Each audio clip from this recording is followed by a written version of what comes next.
Hello there, how is everybody doing?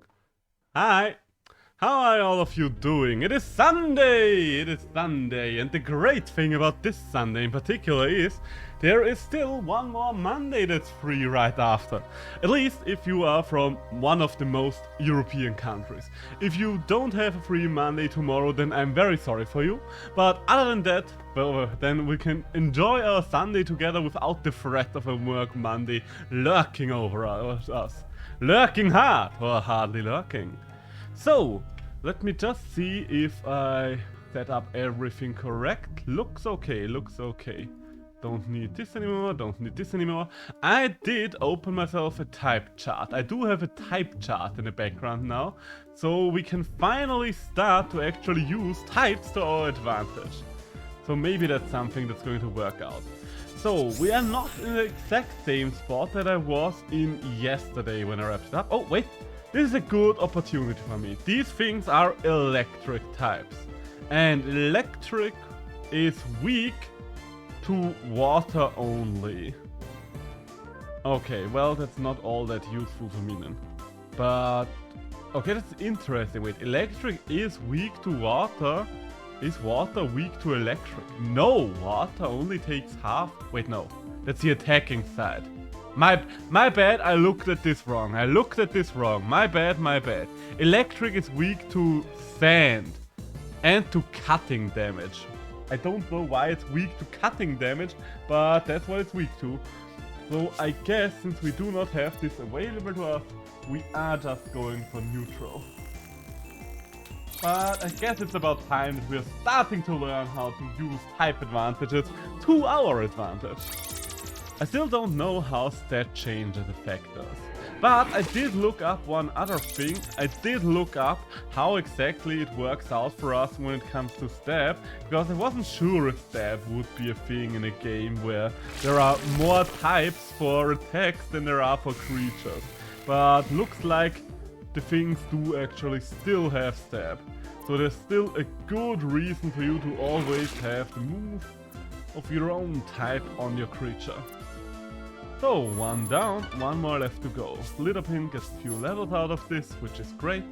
So, I wanted to say something because I did have to run back here because I didn't want you to... Well, I didn't want to start the stream by just running back to where we were yesterday.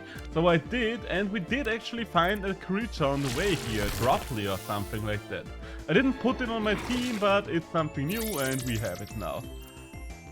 So, I don't see us defeating this thing this turn. Am I going to live one more move? Okay, I'm definitely going to live one more move when you're just using the cute pose. But I would just say that the next hit is probably just going to kill me. Big question is, am I supposed to heal up now? I think I'm going to heal up right away. Yeah, let's start using some more items so we don't have to actually run back to the healing stations all the time. So, that's okay then. I only just noticed, this thing is a special attacker, isn't it? So why the fuck does it spend all of its time reducing our physical defense? That's kind of a weird combination of moves to use there, isn't it, Lamprey? Well, whatever it is, you are going to give us some nice XP.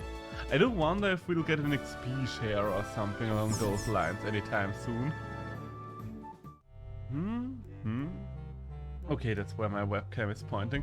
It's always weird to realize where exactly my webcam is to me, because from my point of view, the webcam is over there. So moving over here should technically center it more on me, but it looks like that's not how I cut it together. Okay, so this thing is, I'll just assume, a water type, going by it. And water is weak to electric and ice. And... wait, poison? Oh, poison! Wait, is poison a type that you can't have? Oh, my Slitherpin is normal type, not poison. Okay, gotcha. Okay, so that's not going to do much here. I guess I'm still just going to bite through. But all things considered, I should probably lead with Aurora, but I really don't want the levels on Aurora right now. I mean, I don't mind the levels on Aurora, but I would much rather start to spread the XP at least a little. You know what, let's switch you for Aurora. Why fight it? Why fight it when you can just use Aurora to your advantage? Cloudburst, what's that gonna do? Not much is the answer, not much. Yeah, that's really nothing. Accuracy decrease, that's not great considering how often Aurora misses anyway. Yeah, that's what I wanted to. Okay, what happened there? Special defense increase, okay, that's not gonna do much for you. Could you stop missing for a moment? I know your accuracy has been decreased and you're not that great at that to begin with, but still, we just need one snowball, thank you. And this will all be over. Hey, and a level up. Oh, and Littlepin also gets level up, nice. Ooh, we've got a new move on it. The user has an epiphany, raising its attack and defense.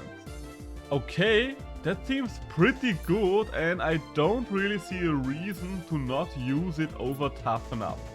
So I'm going to disable Toughen Up and enable Epiphany.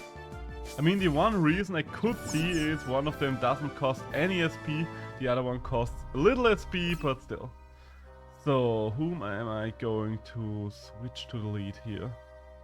Should I move Aurora to the first position? You know what, let's move Phoebio here to the first position and see what happens. I am a lot of the controls in this game feel like they are already being optimized for for phones, and it feels a little awkward on the actual PC sometimes. Maybe that's just me, but it feels like PC was not the primary thought. Slash. The first time I'm using Phoebio, so let's see what it does. Okay, decent damage there, and it increases accuracy. And you are ignoring pain. Just a buff, Ow. It's weird, I mean, I guess it's not that weird that poison isn't a creature type, but it's unusual to say the least. But I guess it makes sense. IRL, there are not really any creatures that you would classify as a poison creature. It would be something else. I do like the idea of moves having different types than the actual creatures as well. Like the physical and the cutting damage and the blunt damage, that's an interesting idea. Although it kind of is a little weird when you consider things like the fact that there is special damage and physical damage as well. But at least that's something new, that's something I can appreciate. Hey, almost at level 21 with Phoebio, that's good. So, oh, get them up. Okay, we're not gonna get the mushroom. Ooh, this is new. Also, it is a cat. So, I've seen there is a ghost type, and I will just assume this is a ghost type. Ghosts are weak to ghost and magic. They're strong versus cut and normal. Alright then. So it doesn't really matter which move I'm going to use. I just don't want to kill you because you are something new that I probably want on my team. Because you're cute and you're a cat. And for everybody that knows me at least a little, you will know that I love cats. I'm hella allergic to them, but that does not stop me from cuddling any kitty that I see, even though my nose gets clogged up for at least 24 hours. Yeah, you only took like 20 damage, so as long as I don't crit you, you will still be alive. And yeah, there we go.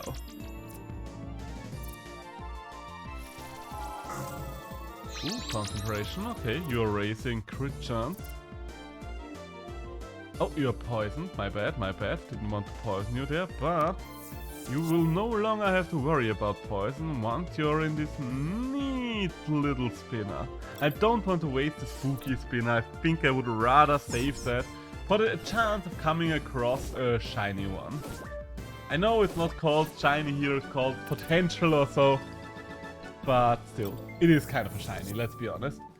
So, tactical retreat. When a Coromon retreats to its spinner, restores That seems very good for competitive. Because healing a quarter of your HP total every single time you're getting recalled does sound pretty strong. So, confusion. What do your moves do? You have another one as well. Confuses the opposing team, making them hazy. I don't know what haziness does. Kitty claws. Claws at the target 1 to 3 times, dealing damage equal to 50% of the target's current HP with each strike. So pretty good at the very start and against tanks, bad against things that just have a set hit pool total. Concentrate I'm not too fond of. And premonition, use as a premonition of a powerful attack. Inflicts great damage 2 rounds after the move is used. Ah, so that's pretty much just the one Pokemon move that the ghosts have. So let's disable concentrate and properly enable fade attack. Oh, always goes first. Yeah, definitely gonna enable this one. So, and you are gonna be on the team. Nope, no nickname, but you are going to replace something on my team. It will be Moby or Bartlett. I think I'll have to ditch Moby. Let's be honest, Moby was fun for as long as he lasted, but he didn't do too much ever, did he? He didn't do a lot overall this time. He was more fun as a concept than as an actual creature. So, wait. Cutting was good against water. And I think this is just neutral. Yeah, I think I'm just going to run. Here. Hey! Oh, also, I do want to test something out with the Purgy. If it heals every single time that we run away. Let's find out. Because if so, then we can get this thing up to full HP in no time. Let's see. Anything attack me, please. Something random. The one time I actually want to get attacked and nothing's gonna jump me. There we go. There we go. Oh my god, what the hell? For some reason, my screen keeps freezing. I don't know why, but it's stuttering constantly. What's going on there? So, in case you're wondering, it is something, maybe it's something with it has to do with the capture. Give me a second, I will try something. I will try something real quick. I'm going to switch to screen capture and see if that fixes the problem. We are on screen capture now. And maybe that will help, maybe it won't help. I will have to monitor it for a while, but in case... So let's run away. So, did you get healed? No, you did not get healed from that. That's a shame. But... Let's see how this turns out. How dare you block my view of this magnificent fungus! You are a weird one, aren't you? And there's the tadpole. I think I have a bigger version of that one. So, let's see. You should heal now, if I recall you now. Shouldn't you?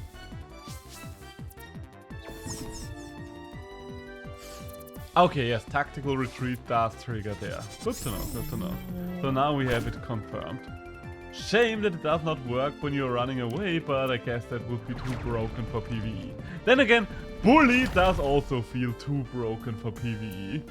So, not entirely sure if balance is the main goal here. So, Phoebio. Who was Phoebio? Oh, do you have all the Toad evolutions? Because there might be another Toad evolution left. Because I have seen another Toad in competitive matches that I watched. It's a little bigger than this one, but shares the same coloring scheme. So let's just see. Maybe you have one more Toad for me. Come on, give me a Toad. That... Well, that is a toad, but not the one I want to see. Alright. Well, guess we're just going to murder an entire family line here then.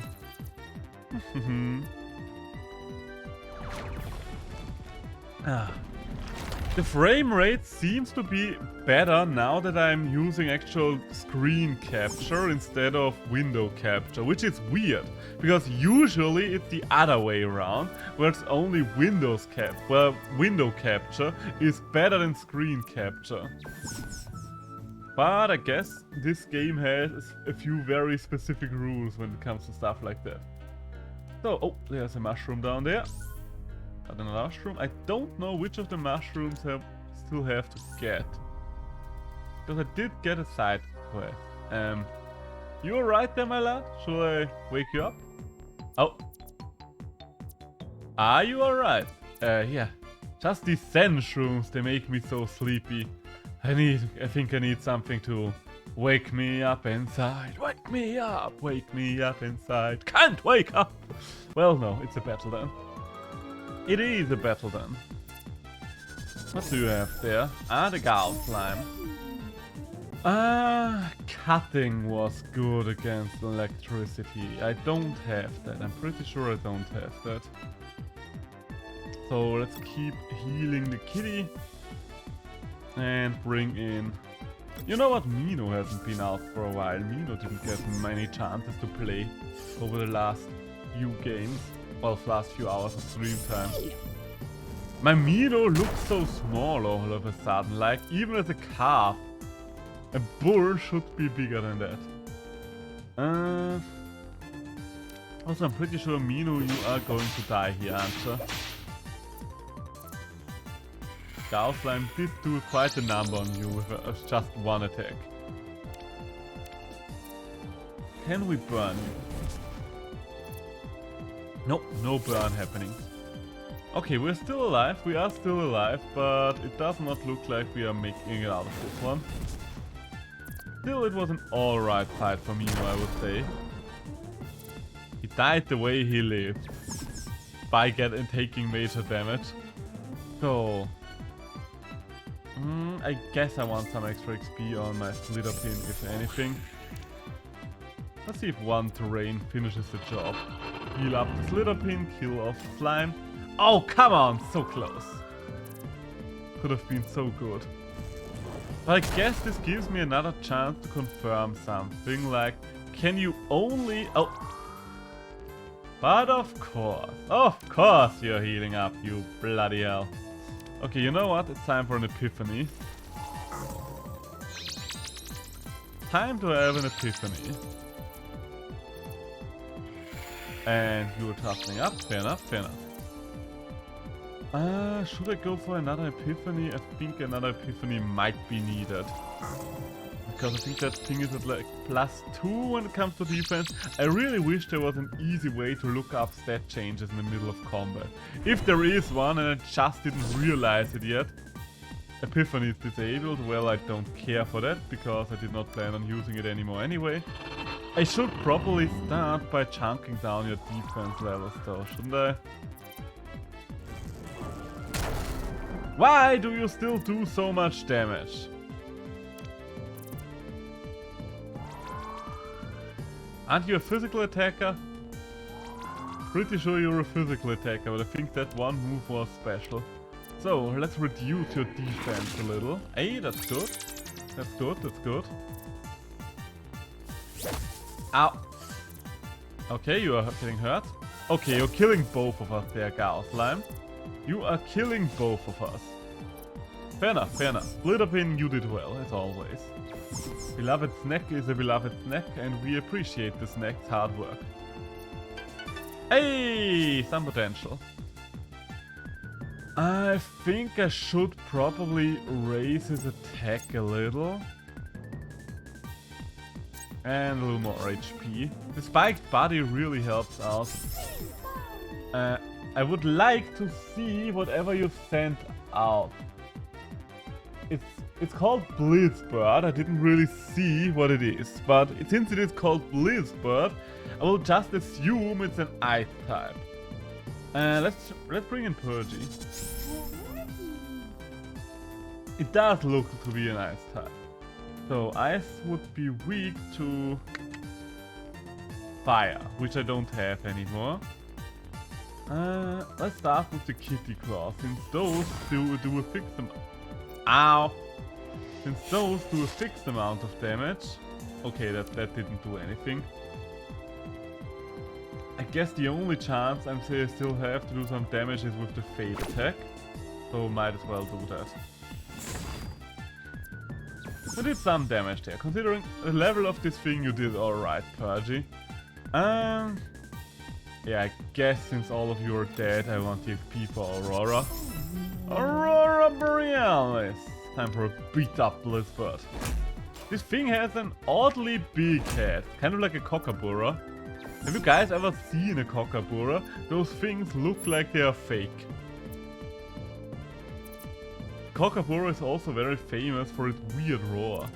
The didgeridoo sound was actually based on a Kookaburra's roar. Well, it's not really a roar when it comes to a bird. I think when it's a bird, it's called a scream, isn't it?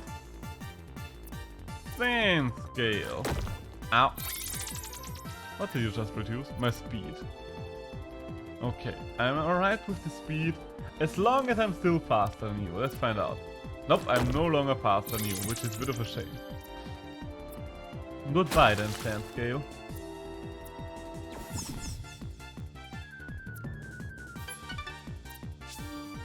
Level 30. Ooh, Revenge. What does Revenge do? Strikes the target. The lower the user's HP, the more damage is inflicted.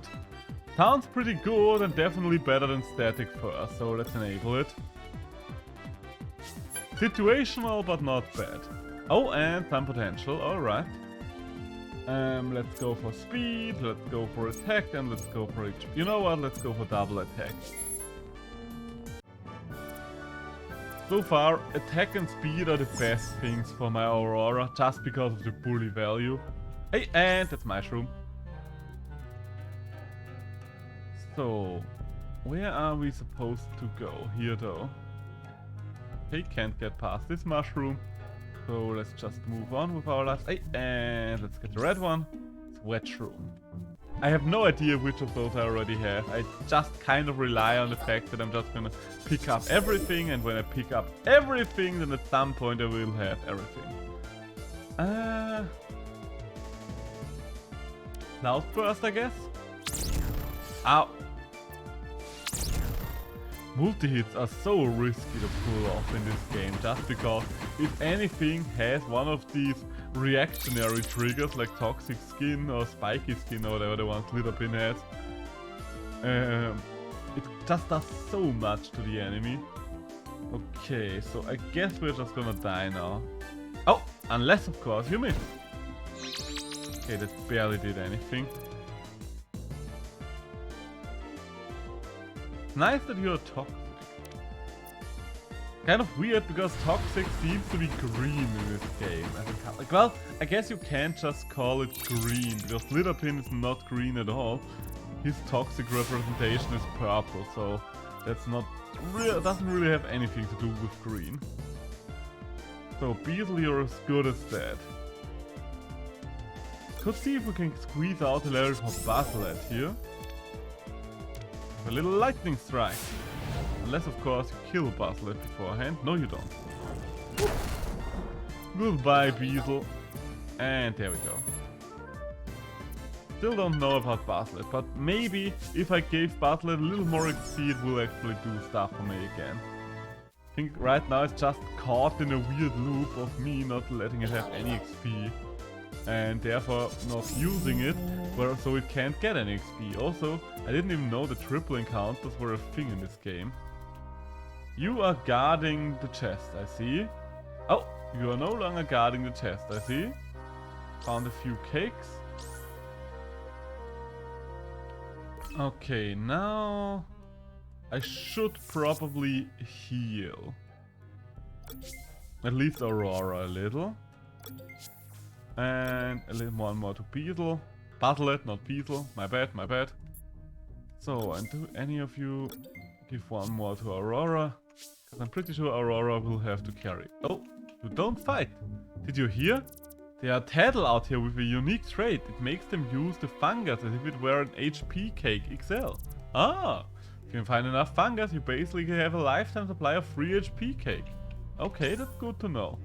So I guess that's the alternate trait for Tattle that we have not seen yet. At least one of the alternate traits. This swamp is bigger than expected.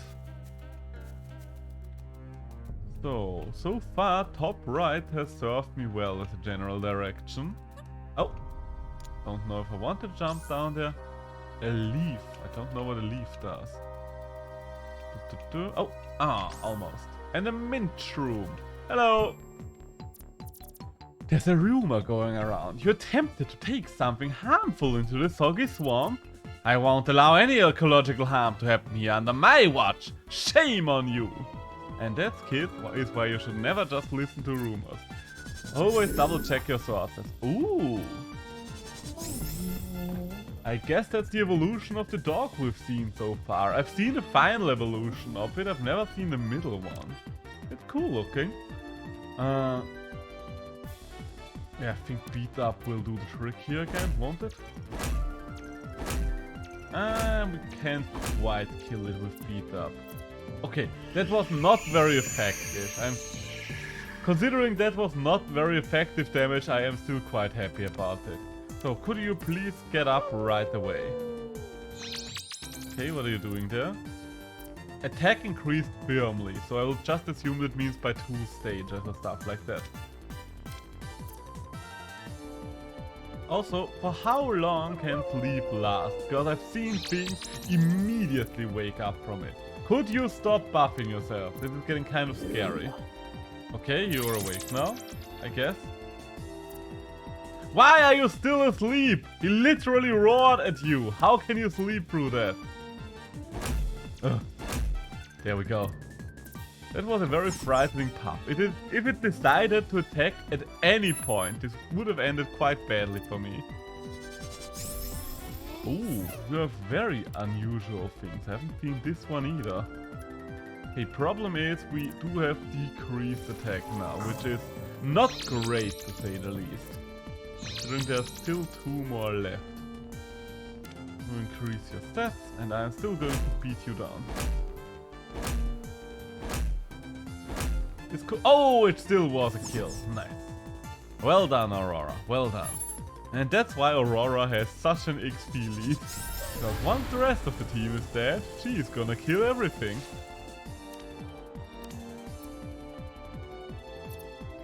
Toxic Cloud. I don't like getting Toxic Clouded. Everybody tries to chunk down my poor Aurora always.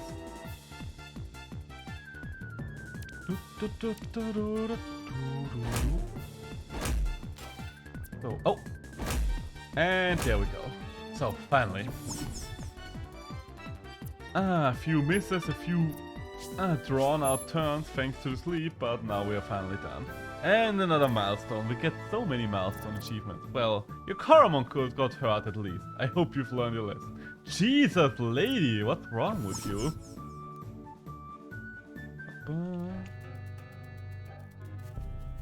So, oh god. Something new? Okay, that's the one we've already caught while we were offline. So I don't really see a reason to do anything about it. We could fight it, but considering how few creatures I've left, I should probably try to preserve some of my energy. What do we have here? Hey, some gold. Are you a trainer even? Yes, you are. This is not the right place to find Sweet Room. Perhaps I'll tell you where to go after a battle. Perhaps I don't care about Sweet Rooms. Have you considered that, my man?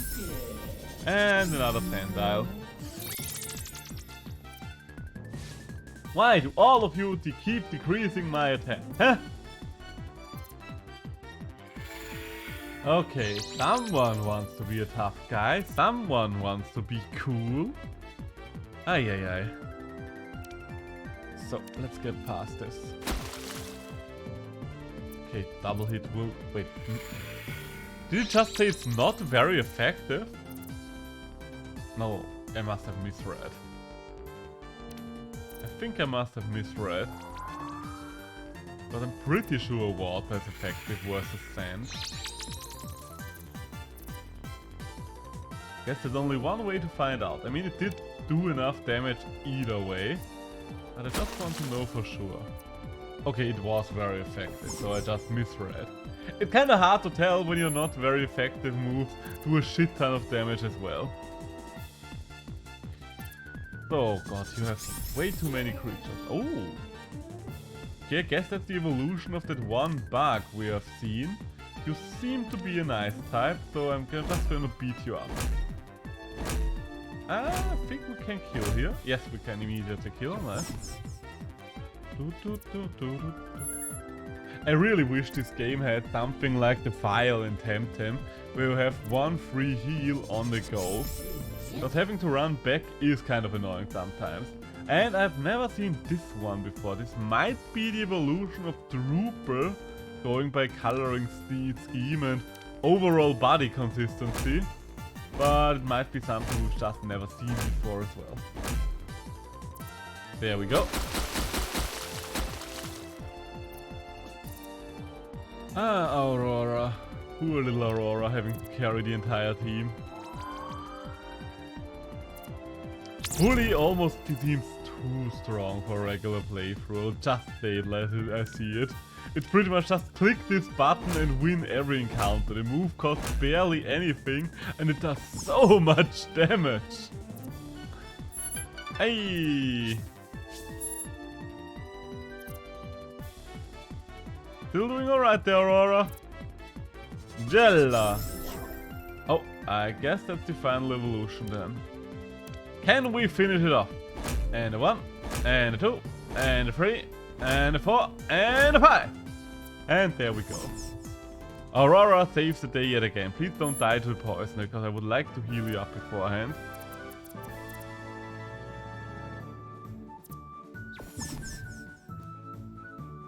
That's the advantage of poison ticks only working at the start of the turn. That gives me the time to heal up my poor little creature. Come on now. And yeah, one more. Let's go for one more. And there we have it. There we have it. So I don't know where to go now though. Oh, another free creature battle. That's too many creatures for my taste. Hey, but we no longer are poisoned. That's nice. So I think, did we? No, we have not yet defeated you. Yo, did you see that too? I think ghosts from Pawberry are migrating over to this swamp. There's an old superstition that battling will scare away any haunting spirits. It's crazy enough to try. Or you could just run away and or not be in a swamp. Hey, there's a Purgy. I think that's a rarer Purgy, right? The colors seem slightly different. And I don't think a normal type move is going to do much versus a Purgy, so I think I'm just gonna snowball it. I would snowball it! Okay, nobody hits anything on this turn, so total reset, I guess. Oh, and a one shot. So, but Aurora has to rest now. Moonlight, do I know that one? Ha! That's a design and a half. This is probably one of the most out there things I've seen so far. Because this is 2 hands and an eyeball all made out of rocks and lava. It's a weird little slime, that's what it is. So, splash! Another splash to do the trick. I still don't know what burn does. Probably knew it at some point, probably someone said something about burn to me. But for now we're just going to ignore the burn condition. Both Temtem and Pokemon use burn as some form of the attack power reduction. Hey, Crypeak! Also a new one, have not seen that one before. I mean, the wild Coromon are kind of samey at times, but the ones that the trainers use so far seem to be varied enough for my taste.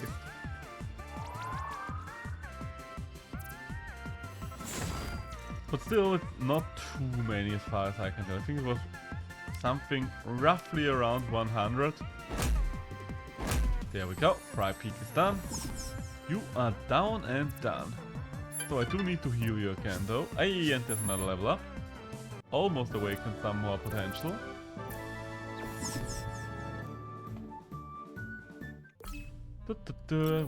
Where are my items? SP cakes again.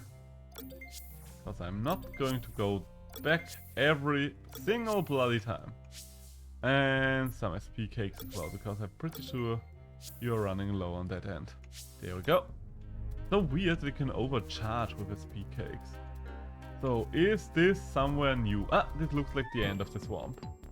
Hello! I'm not only a great Soggy Scout, one day I'm going to be a great battle researcher as well. So if you want to use the raft to Pawberry, you'll have to dance with me first. Why is there a raft? Like, it feels like there should be a more convenient method of transportation than a raft, in all honesty. So, goodbye Tattle, it was nice knowing thee, and yes, I don't know if it will be one-shot, but let's be realistic. It's Aurora, it's a Tattle. Of course it will be a one-shot. Of course it will be a one-shot. And there's some more potential. 2 point speed, 1 point attack.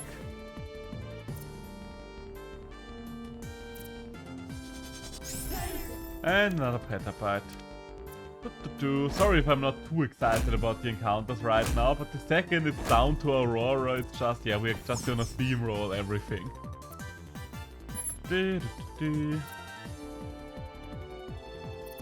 So, what else do you have there? And another lamprey. Still no cutting move. Oh, you are actually faster than my Aurora. I mean, I shouldn't be too surprised. Generally speaking, in games like these, small bug thingies tend to be on the faster end of things.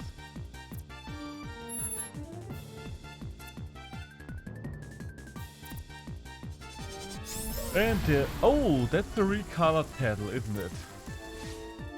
A little darker in color.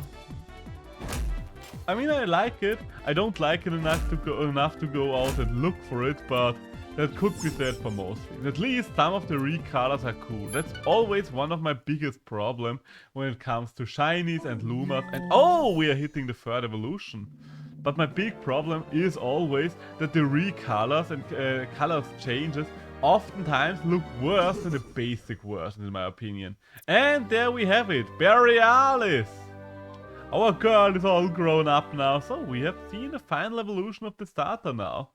I do like the design a lot. It still has the snowman vibes, but not too much, so it is just a snowman design. I really like the ice armor as well.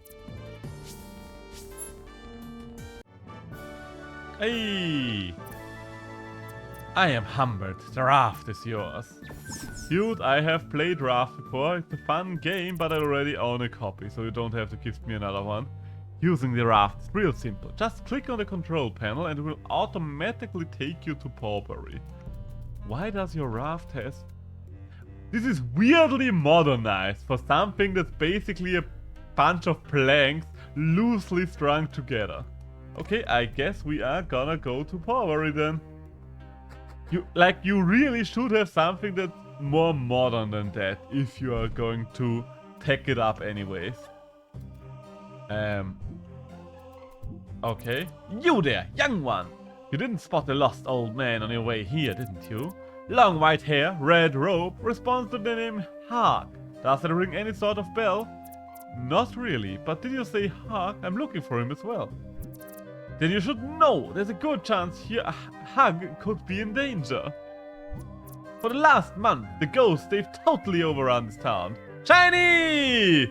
Nice to see you! I think I'm in a more Australian-friendly time slot today. Although it should still be roughly around midnight today, but I guess it's still early in the day for you. Nice to see you, nice for you to stop by again. The hauntings are getting worse and worse. Nobody has any idea how to drive away these spirits.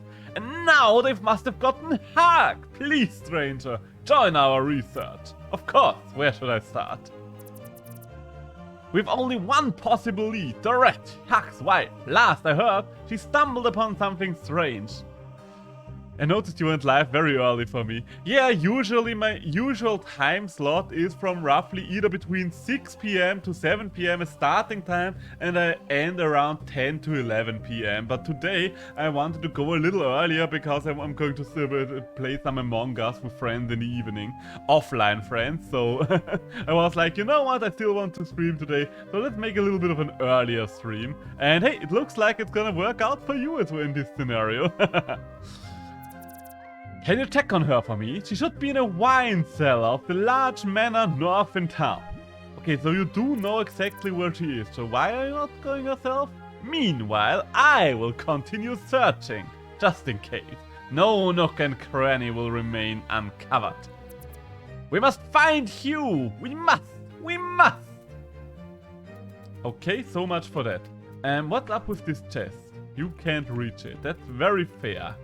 I don't see how you would be able to reach it. Also, are there new Coromon over here? Well, there are 2 more of the Pearl Kitties. Do you have a higher level than the one I have by now? Also, as you've seen, my bear just evolved. I don't know if you have been here when the bear evolved. It literally just happened. I mean, I don't have to fight those pure Pearl Kitties, let's be honest. They won't over give me XP. Yeah, I got very early because whenever my entire team is pretty much dead, Aurora used to just bully everything to death anyway. So it was like Aurora was just getting a shit ton more XP than anything else on my team. That's why she's like 15 levels ahead. I really... Oh, Luna Pup. I don't have Luna Pup yet. Can I not kill you, Luna Pup, is the question. I think the best chance not to kill it would be with Splash. And yes, if I miss it, I'm definitely not gonna kill it. I don't think I want Luna Pup on my team. But I still want to collect it. Do you have the Sloth and Lazy gems? I can honestly say I don't even know what those are. I'm very sorry about that. I have no idea what the Sloth and Lazy gems even refers to. So I guess I don't have them then, because if I had them, then I would probably know that. They're the XP share items. Ah, okay, so I definitely don't have them, because I didn't even know if XP share was gonna be a thing in this game. You have access to them already for future's sake. Okay. I have access to them already. So I guess I might have run past them somewhere. Mighty Roar, Hypno Wave, Menacing. Oh, it does have the Menacing trait. That's pretty good. Hypno Wave was also quite strong. What does Shadow Walker do? Attack from the shadows. Has a 20% chance to make something hazy. They're in Hayville and one's in Donar Island. Okay, so I literally just missed them then. Does it have something to do with the Beazle quest? Because I don't think I finished the Beazle quest. If that was Hayville, I think it was Hayville. No nickname for Luna Pup, and we're sending you to storage. I've heard that the final evolution of the dog is very strong for PvP, but we are not playing PvP right now, and I am more of a cat person than a dog person, so we are gonna run with my kitty cat, the ghost kitty. Hey, we do not own you yet, so let's see how much damage a snowball will do. You did all the quests and can't remember. Fair enough, fair enough. Okay, I will maybe check it out then, because XP share would be quite nice. Let's go ahead back then and see if we can get the items. Just having the rough location should already be enough for me to find it, but I do want to unlock one more teleportation point first, because I don't want to have to go through the swamp every single time. Yeah, XP share will definitely help, because right now I'm in a position where I do have a big problem when it comes to XP. That Burial is just soaked up way too many. So, I do want to capture you. Even though you are not that level high, I still need your dex entry. I should be able to unlock the teleport now. That's good, that's good. Yes, show me the summary, please. What can you do? Vaccinated! Ah, okay, so it's pro-vaccination and not an anti-vaxxer. We don't want any anti-vaxxers on our team, kids. The Coromon is vaccinated, which makes it immune to poison. Interesting. Good ability. Pretty decent ability. But I don't want you on my team. So sorry about that. Give nickname? No. And send to storage. So, I think we've taken a close enough look at this little patch of grass here. So let's get a oh, and there's a kitty. There's another kitty. Great. So let's heal up first. Also, let's save maybe. I'm still a little paranoid when it comes to saving, since we crashed twice in my first stream. It's like I don't want to lose any more data. Cause I don't mind doing things over and over again. After all, I played through Elden Ring, so I don't mind bashing my head into a boss fight for a couple of hours. But at the same time, I don't like redoing things that I've already done. So let's head to Donor Island first and see if we find anything there. Same, gotta be careful. Okay, I think that was one of the main things that pissed people off on the very first day, because I took a look at Steam reviews because I was curious, and yeah, so many people were pissed off. But I think they fixed it within 24 hours or something like that. And I only heard about the fix afterwards, but that's why the main reason why I was like, okay, let's give this a few more days in the oven. But it seems to have been just a very minor thing to fix. Deaths are pretty quick, which I love. It's always good if deaths are fast with rest shit, because that's one of the big things I'm still pissed off about when it comes to Elden Ring. That with Elden Ring, we literally don't have any... It still is a broken piece of shit on PC. I'm sorry, I love the game, but it's such a trash port. It's probably one of the worst ports I've seen in years. Okay, I don't see anything here. You know what? Let's see, give item. I just want to double check. Oh, so I do have one gem. I just didn't notice that it's an XP shared thing. Earn some XP when the holder did not participate in battle, yes. So whom do we want to give the XP share? I think I want to give them to Baslet. Because Baslet is just the furthest behind now. And I will just assume that that was the one we've picked up in this village. So let's go back to the other one. Let's go back to Hayville or whatever it was called. Yeah, Hayville's over there, but I don't really have a nearby. Maybe it's still fast if I go from this end. Although, one thing I do have to say about this game so far when it comes to ports, it still feels like it has been primarily designed with mobile phones in mind. At least it feels like that, because you can do stuff like that. This is touchscreen controls. This is definitely something that's designed for touchscreen control. And how all of the moves are getting enabled and disabled doesn't really make much sense when you're just going by PC controls, but it does make more sense for a phone. Oh, there should be another on this beach. Oh, so it's still on the beach then. Okay, so then I need to go back. I need to go back then. But let's go back to Hayville first, because I still wanted to finish the Beetle quest. Because I never actually finished the Beetle quest.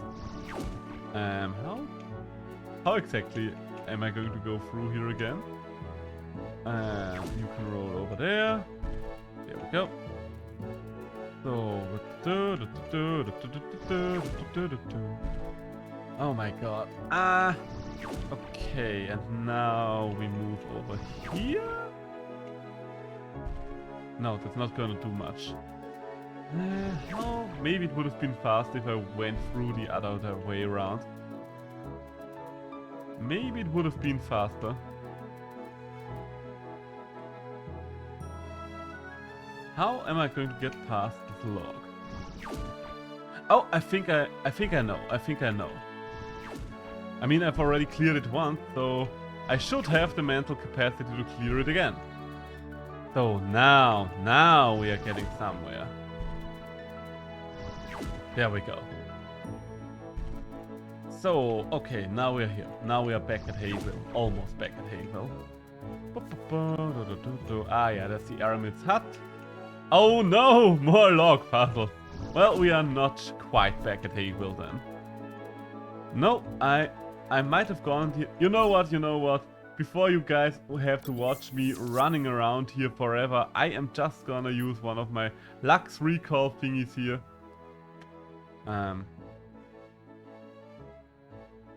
Yes. Ah, wait, I was on the wrong item. There we go. And head back out. Okay, so let's go back to Hayville from over here. Let's take a look at the map. Yeah, it should probably be... Can I just teleport there? No, I can't. Also, I've not encountered one thing in Radiant Park yet, and I have not captured this one. Interesting. Oh my god, the Tiger Cub would be over there somewhere. In the Woodlow Forest. I might have to go back and capture the tiger then, because I do want the tiger on my team. I definitely do want the tiger on my team, so that's something we might have to do real quick. Okay, in this situation, because the tiger is... I'm pretty sure the tiger is an electric thing. So we are probably going to ditch Baslet really soon. So instead, let's give the gem to Purgy here. And let's move a few creatures around. Yeah. It's so cute. Oh, it definitely is. I've seen the final evolution in one of your fights as well. The big tiger in blue. I guess the blue color is just because it was a high potential one. But I definitely want that one on my team. I love kitty cat. And is a tiger really anything but a very big kitty cat? I don't think so. I don't think so. So, good thing that we have to go back to Hayville anyway. I'll just assume that it can spawn anywhere in the forest, but it's just a low spawn rate. Something like Pikachu in the very first forest of the very first Pokemon generation. Like, how big was the chance that a Pikachu would spawn? It wasn't very big. It was still a bigger chance than Kangama had, but far from a high chance at least. So, we are back in Hayville. I never finished the Beezles, but I don't know how many were left. I do know that the last one was in a building because I saw it in another stream. It was not this building though. There might still be things in this building, but I don't think so. So, are you in here perhaps? Nope, that's also not the right building. Well, 3 times is the charm, as people might say. Is it in the forge? Nope, still no luck with the forge. There are not that many buildings in this village, so I will find this Beezle at some point. But yeah, like the streamer where I saw it in, yeah, I just didn't expect something like that to be in the house. Like, somebody should remove that. And I will do it. No glitchy. So then, Beezle. Let's get rid of it. Oh. Ooh, this will hurt a lot, won't it? This will hurt a lot, you little Beezle. There we go. Very effective. There we go. Nice, nice, nice.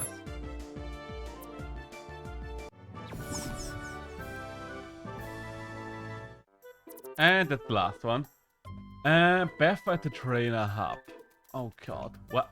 Which building was the trainer hub again? I think that's the healing station, right? Let's find out. You did do the quiz in the library. Yes, I did do the library quiz already. There we go. Hello again. I've managed to find all 6 Beezles. Ah, that's great to hear. Thank you so much for your help. We don't have much, but I can give you this stinky disc as a reward.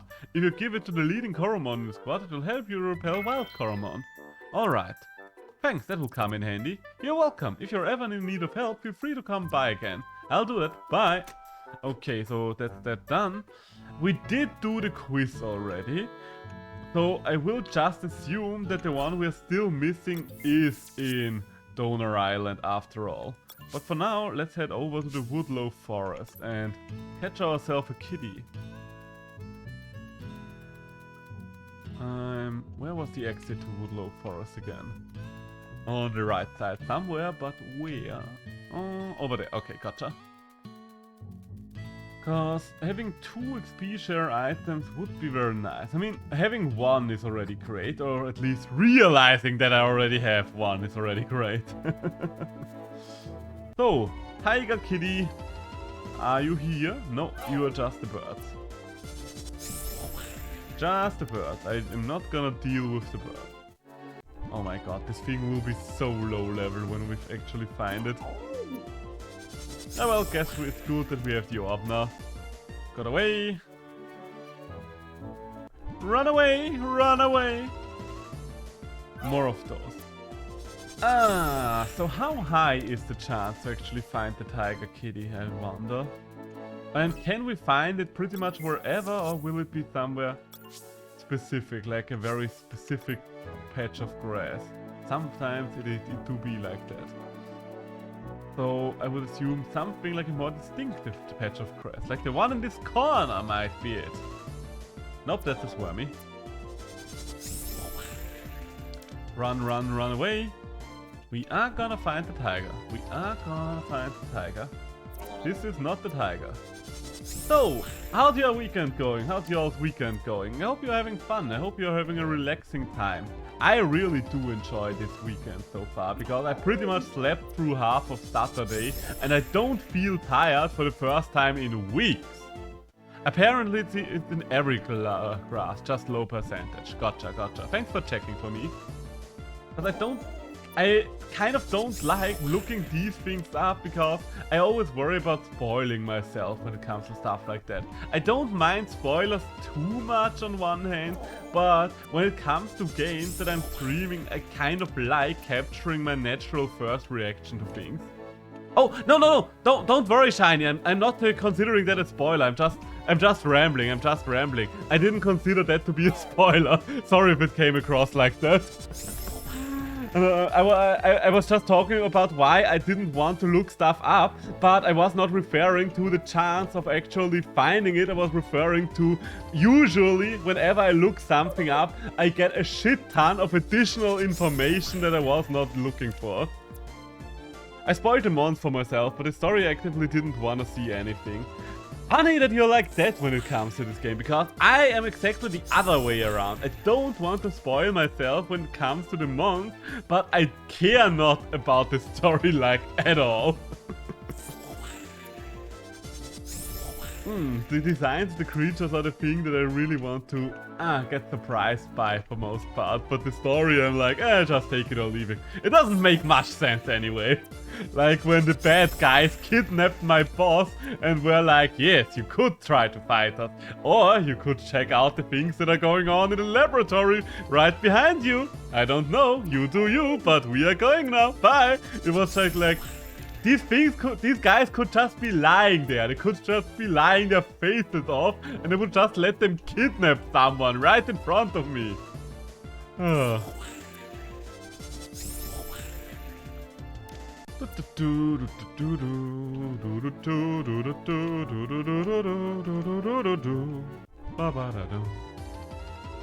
So, this will take a while, I think. This might take a while. At least, since we are high level, we do escape first try every time. And another Swarmy. Maybe I'm gonna look for a bigger patch of grass, just so I can just was D back and forth the entire time. Yeah, this looks like a decent patch of grass to run through.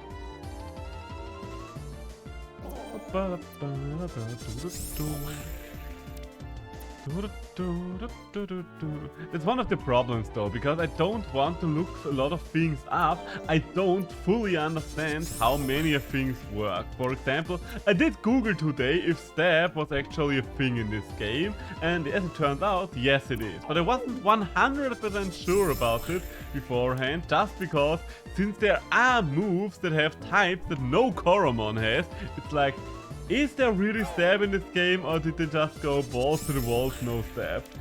Hard to say, hard to say. Okay, I mean, since we are just running back and forth, I think now is as good a time as ever to ramble about random nonsense. Let's ramble about something. Let's ramble about my eye support, since these are the first things that are coming to my mind right now. I did redo my isopod enclosures as I managed yesterday, but I had to do so for a kind of sad reason, because beforehand I did keep them in small glass enclosures of kind of locked off ecosystems, where there was supposed to be a natural cycle of oxygen, water and stuff like that. Because everything was trapped in the glass, whenever there was condensation, it would just stick to the glass wall and trickle down again, and the moss would just consume sunlight and therefore grow and serve as nutrients for the isopods. So that was the idea of it, and for the longest time it worked, but the problem that I did not consider is that in this one enclosure the isopods were a little too prolific, so there were too many isopods. They managed to kill off most of the moss by simply eating it or walking over it or whatever, and then they died because they didn't have enough oxygen left. So I woke up to a bunch of suffocated isopods, which wasn't great. It wasn't great. It wasn't a good start for the weekend yesterday. So I was like, before I risk any other isopod suffering the same fate, I am redoing the entire enclosure, since I had backup enclosures anyway. Yeah, that kind of sucked, but what can you do? I did lose a lot of isopods already, which is a kind of a sad thing. These were the first ones I've lost in over a year, because the starting quirks and kinks of my enclosures are worked out by now. The first few I did have trouble to pinpoint, but the first few pretty much died because it was summer and the glass house effect kind of killed them through heat. Funnily enough, from my very first enclosure was still going strong, but I just redid all of them. I even found some earthworms in one of the enclosures, which really surprised me, because the glasses are only that big and there's like this much earth in it, like this big, bigger layer of earth from top to bottom and roughly this wide. And I found like 3 so long earthworms in it and was like, what the fuck did you eat in there to grow to this size? And so I kept the earthworms, because if they have been doing fine until now, I feel like, okay, guess they're still gonna do good for now. But I did put them in another enclosure because I wasn't 100% sure about them. Because technically earthworms should only eat decaying leaf matter and stuff like that as well. But they do eat microorganisms as well. And I'm not 100% sure what counts as a microorganism, like, and a grown-up isopod, definitely not. But maybe, just maybe, an isopod egg would be small enough to get devoured by earthworm. So I'm like, okay, let's keep them in the other enclosure then, because for now, I do need the isopod to repopulate a little. I have roughly, I think, a dozen isopods in that enclosure right now. A little less, which is not bad for a starting colony, but it will take them some time to repopulate. It's still too cold to find many isopods outside. I did find a few more isopods in my, well, what's the word I'm looking for?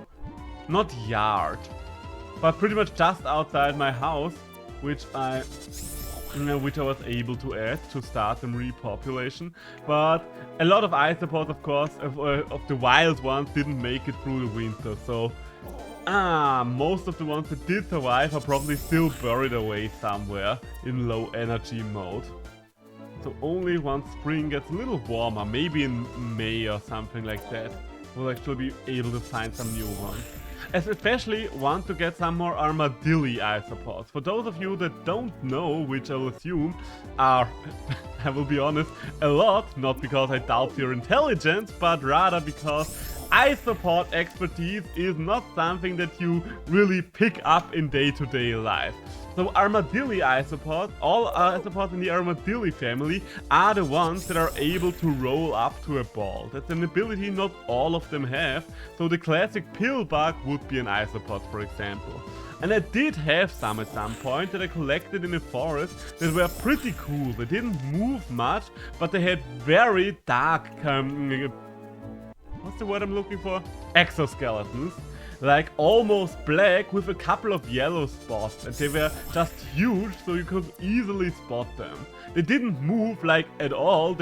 I only placed them in the enclosure, and the first time one of them moved from the position that I placed them in was 5 days after.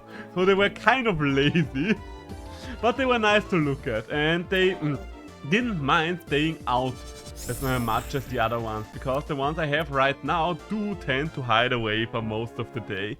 They do like to be beneath things most of the time. Like, for example, they like to be beneath rocks or wood. Wood is the preferred material they like to hide under. Mostly because it does serve as a food source as well, and they don't lose as much moisture when they are close to wood, because wood tends to dampen the air around it. I mean, it's kind of like a gingerbread house for an isopod. You might say it like that. You can live in it, you can eat it as well. It's just an ideal place.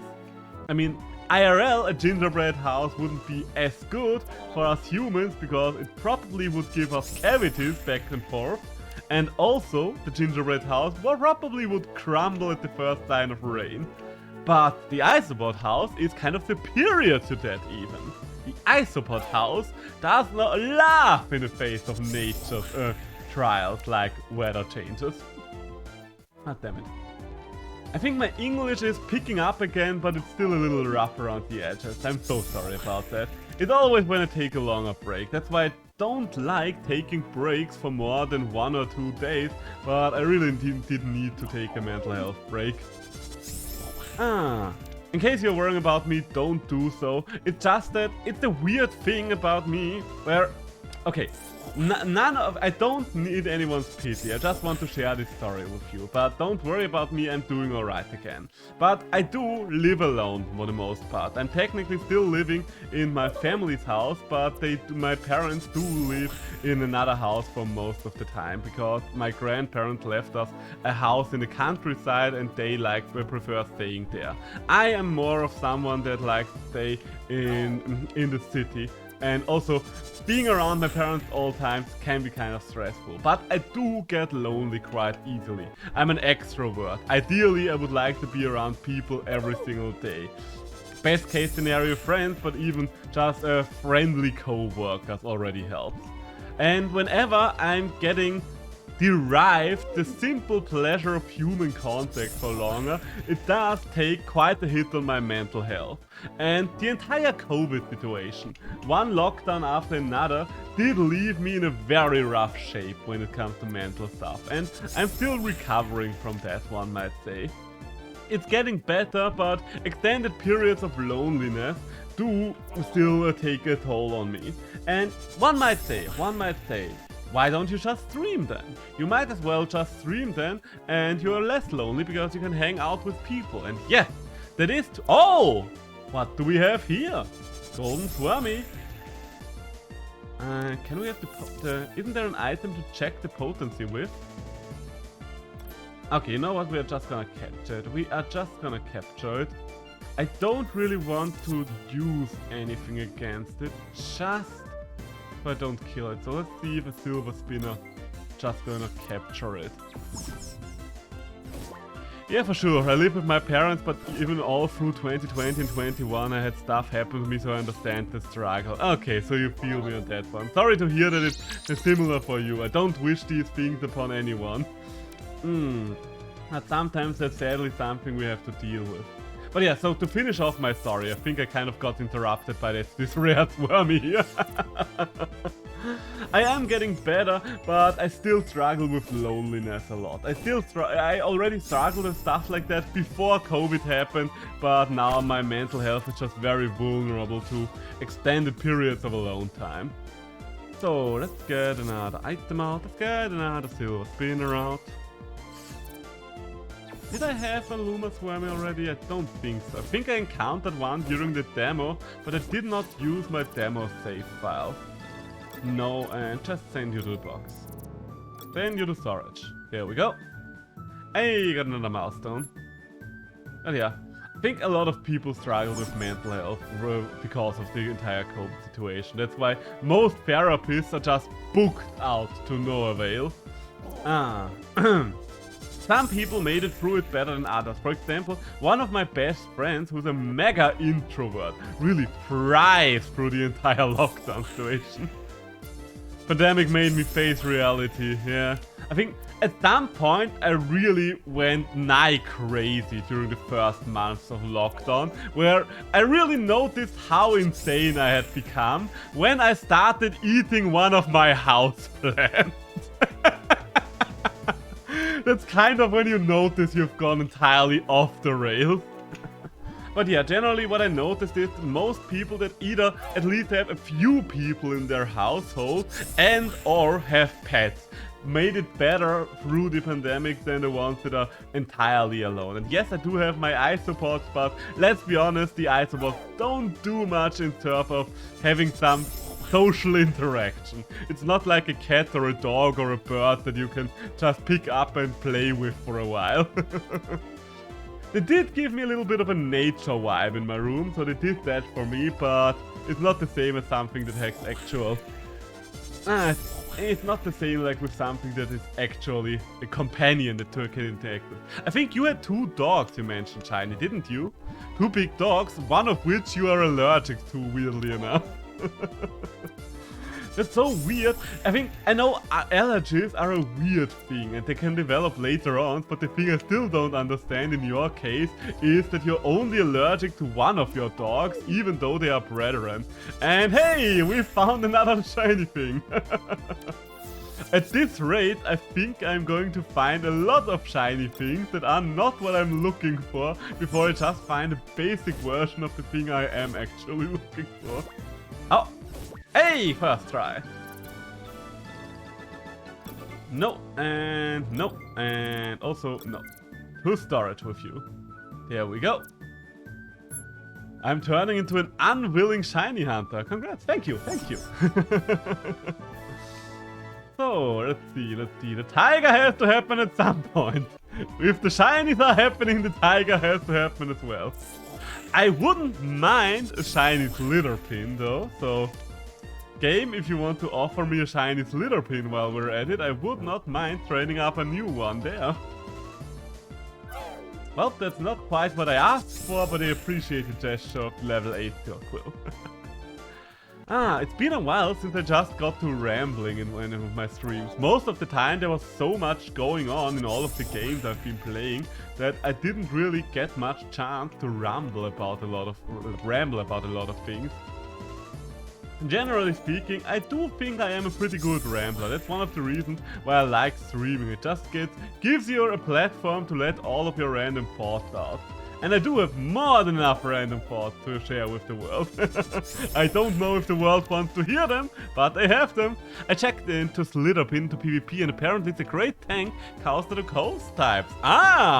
That's lovely to hear, because if I'm gonna get into PvP, Slitherpin is going to be on my team. Like, there's no way around it. The snake had to be on the team no matter if it is good or not. It's kind of like with Nidrasil in Temtem. It's a good snack and I want it on my team. I just hope that I'm gonna like how it looks as a Luma in case I come across a Luma. Because I do like the base version of Slitherpin. And I do like the recolors in this game more than I do in a lot of other games. For example, I didn't like the looks of most of the Lumas in Temtem. Gonna be honest here with you. There are a few that look quite cool, like for example Luma Zaobian, for example. But my baby Nidrasil I would not want in Luma. I don't like Luma Nidrasil. Love the 2 shiny system, yeah. It's an interesting system. It's like the perfect game for shiny hunters, I would assume. Weirdly enough, I don't think I've seen any of the shiny hunters pick it up yet. Or maybe I just haven't looked around long enough. But you would think that this is the perfect game for shiny hunters. You don't like the new Luma Nid either. Yeah, it's not just me then. Good to hear, good to hear. But yeah. At least it's looking different. It's also weird when it's like with Pokemon, where a lot of the shinies don't look any different to the normal counterparts. I especially remember the example of Pikachu, where the Luma, well no, not Luma, it's shiny in that game, where the shiny Pikachu just looks pretty much the same as basic Pikachu, just with a little off-color yellow. So weird, so weird. But the good thing is, if you don't like the Luma of something, you can just use the base version and be happy with it. That's the rule I generally go by, because why would I hunt for something that I'm less likely to use in a base version? So I guess for someone who does not like Luma hunting, not liking Lumas is actually a good thing.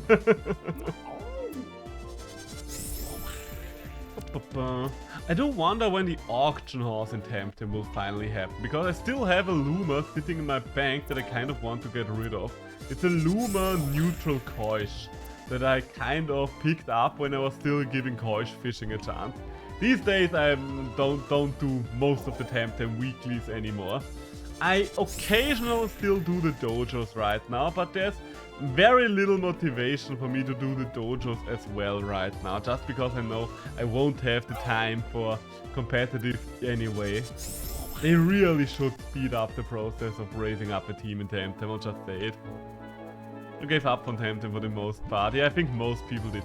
But it's such a shame still, because I would still say, for me personally, Temtem has the best battle system. I really like the way Temtem plays out the most out of all the creature collectors. For the PvE experience, I would still give Monster Sanctuary a slight edge, because Monster Sanctuary has a huge advantage over all the other creature collectors, and that is that every wild encounter feels like a competitive 3v3, and it does reset all of your creatures when it comes to HP and magic points and stuff like that. So you can actually use stuff like stall threats and stuff for random encounters, and it's still a worthwhile way to play the game. Temtem PvP is the best of all CC games. I could see Temtem be an esports, but not enough players sadly. Yeah, that's the bad thing. I mean, that's one of the weird things with Pokemon as well. Pokemon is the biggest creature collector after all, but the competitive scene is quite small considering how big Pokemon as a whole is. Oh, what do we have here? We've got a slightly off-color bird. So let's get rid of the regular colored bird first hand. I'm literally gonna get all of the Lumas before I get a single tiger. I think, how are they called? I think the ones that are even more shiny are called perfect. So I haven't seen any of those yet. I do wonder what the chances for those are. Temtem also has, for me personally, a huge advantage over Coromon here when it comes to watching it as a spectator, because the 3D animations do look more interesting to watch visually than the 2D stuff, I think. So that's one thing that Temtem still has going for it that this game doesn't here. Don't get me wrong, I like the sprite work, but it is harder to watch when you don't know what's going on, in my opinion. No summary, no cautions, and back to storage with you. Because generally speaking, turn-based games are harder to watch than action games if you don't know what's going on. For Smash Bros, for example, very action-heavy game, I can easily watch Smash Bros, or any other beat-em up for that matter, even without having an in-depth knowledge of any of the characters, just because the screen is very visually busy. LOL, on the other hand, or any other MOBA for that matter, gets a little more difficult. There is a lot going on, but a lot of the effects come from items and stuff like that, and random buffs you get from killing stuff like Baron and so on and so forth. So you do need more of a baseline knowledge to watch these kinds of games. How rare is this bloody tiger? I can't believe that I found 3 potent creatures before I found a single base level tiger. So no wonder that I did not pick it up yet. Will this be the stream for the rest of the day? I hope so. I would hope to progress with the story a little further, but I make no promises that it won't be anything but the rest of the stream if the tiger does not show up. Because right now I'm committed. I'm too committed to cancel out of this anymore. I do have to find the tiger now. There's just no way around it.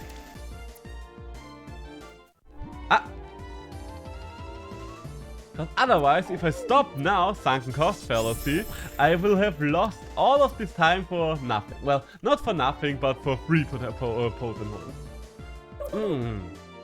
How is it going with the competitive scene in Coromon, by the way? Because I've seen both scenarios on your streams. The ones where you did get matches quite easily, or the ones where you rematched the same guy like twice within 5 minutes. So I'm not entirely sure what to make of the Coromon competitive scene yet. I think Coromon just had the bad luck to come out in a very busy times for games. Like, the last month was just crazy when it came to games, and I think a lot of people were still finishing up with a lot of the games they were still going through. So I think that probably dampened its success at least a little. You're praying the community PvP growth. Hey, another shiny one! Guess there's only one, we are only gonna wait and see. There's just no other way around it. It does have a decent size following on Twitch, I would say. It's just a couple hundred viewers, but let's be honest, a couple hundred viewers is what, I don't know, let's say Monster Hunter Rise gets these days, so still decent in my opinion. I mean, I do have you already, but I don't see a reason not to capture you. At this rate, I am going to run out of spinners before I even find the tiger. Come on. With the newest patch, it definitely will. Is the newest patch the one that gave us more easier access to PvP? Because if that's the one, then yes, that will definitely help. Because easy access to PvP is a big first step for games like this, in my opinion. I still say it's a dumb idea for all the games that just think, no, we can do it like Pokemon, where you have to grind up for like half a day to a full day for every single perfect Pokemon. Holy shit. I've grown so insanely tired of running around in front of the breeding center for like a day, condensing stat lines, until I finally get a bloody perfect Pokemon. But standard potent and perfect all have the same number of points. You did mention that. I do wonder a little about the details of the system, but I think I'm just gonna check those out when I come to them. The reason I wonder about how the system works exactly is mostly because it feels like, okay, so do I have an extra PvP stat screen that I can adjust and stuff like that, or how does it work? But I guess I will find these things out when I come to them. There's still like roughly, I guess, 30 hours of gameplay left before PvP is even gonna be an option, I assume. Because as far as how long to beat goes, this game takes roughly 35 hours, and I am, I think, 8 or 9 hours into the game yet. There's a PvP menu, you can distribute the points in. Alright, that's a good way of doing things. And since breeding is not a thing anyway, there's no reason for me to worry about that. Hey, another shiny Swarmy! I'm really gonna run out of spinners at this rate. Come on, get in the silver spinner. Why the fuck is this tiger so hard to find?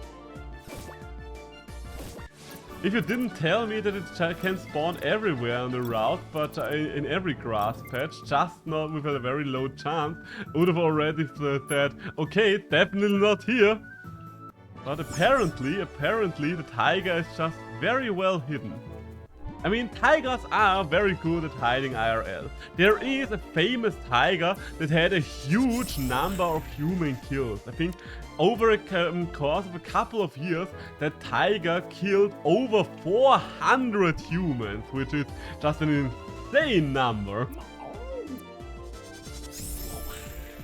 Run faster than the morning sun. So, you know what? I'm just gonna move out a little. I do want to check the map real quick. That would be the next area already here. I did also miss a lot of things in here. I've seen everything on this map. Alright. Oh, Luna Pup would have been available on this one. But no, the tiger should still be here. The hidden tiger. How long have we been running back and forth now, searching for a tiger? I do wonder these things. Then again, maybe it's better not to know, because if I knew the answer to that question, then it probably would start to depress me. I just want one tiger game. Could I have one tiger? Please, sir. Okay, I do wonder how low the percentage chance for the tiger was. And I do hope that if you have to farm for one of those things with a high potency, then there's a better spot to farm for them than here. Come on now, come on now. Okay, no, it's lit up in again. It's just my voice lit up in again. No shine is lit up in yet, which is surprising me. Want me to... Yes, please, tell me, how high is my percentage chance? Is it at least in the single digits, or is it like a 0.2 chance? Inform me about my suffering. 6 to 9%? That's a lot higher than I expected, to be honest. It feels like I should have already encountered something with a 6 to 9% chance. Then again, knowing my loot luck in Monster Hunter, I should not be too surprised about something with a decent drop rate not working out for me. I did have these scenarios quite a lot. So technically every 10 to 20th monster should be a tiger. Should be, being the key word here. I mean, a good thing is I can still capture a high potency snake somewhere around here, so that would also be lovely. That's one of the main reasons why I don't mind doing this right now. We could end up with a better slither pin in the long run. But for now, we are just ending with a shit ton of bugs. Bugs, bugs and birds.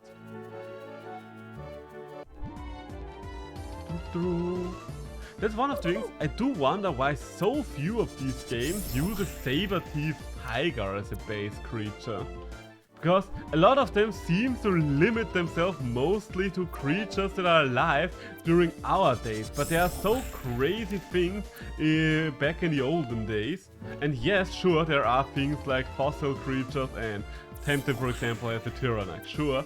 But you don't have to limit yourself to everyday creatures in a game like this if you really think about it. Because, yes, they are extinct these days, but the same does not have to be true for your fantasy universe. Go wild, go ham. Take the terror bird. I would love to see a creature based on the terror bird, for example. Back from the days where the terror bird was the dominant predator in either North or South America. I don't quite remember if it was North or South America, but there's a fun story about the terror bird. So for those of you that don't know terror bird, think of about the terror bird like a crossover between a bird of prey and an ostrich. A gigantic murder chocobo. That's what the terror bird was. It was the apex predator of its respective sphere for millions of years. Then there came the connection between North and South America. A land bridge formed and the animals were able to cross over. And the terror birds, being the apex predators that they were like, hey, there's this new landmass, let's move over there, let's find out what kind of creatures over there are that we can eat. And oh, the creatures they found. The animal they found over there was the saber-toothed tiger. And the thing about the saber-toothed tiger, I don't know, wait, was it the saber-toothed tiger? Maybe it was the Smilodon. One of the big saber-toothed cats was there. And as it turns out, the terror bird didn't take well having to face another apex predator, because the saber-toothed cat over there turned out to be a lot more efficient than the terror bird, and so it just hunted down every terror bird that came over. So Pretty soon after, the terror birds did not cross over the land bridge anymore. But the saber-toothed tiger did, because they were like, hey, there's another food source over there. Let's go over there, let's check that out, shall we? And it only took them 3 million years to drive the terror birds into extinction afterwards, because they could not handle the competition of a saber-toothed tiger. Another fun fact about the saber-toothed cat. Whenever there's an ice age happening on the planet, big cats are developing long fangs. It's not 100% sure why. They don't have to be of the same family tree, other than big cats of course, but whenever there's an ice age, cats will develop big canines. It's interesting. The most logical thing I could see is most creatures that survive during an ice age are big, because bigger bodies are better at retaining heat. Therefore, they don't have to burn through so much energy, therefore being big is just a natural advantage in cold climate. So, where was I?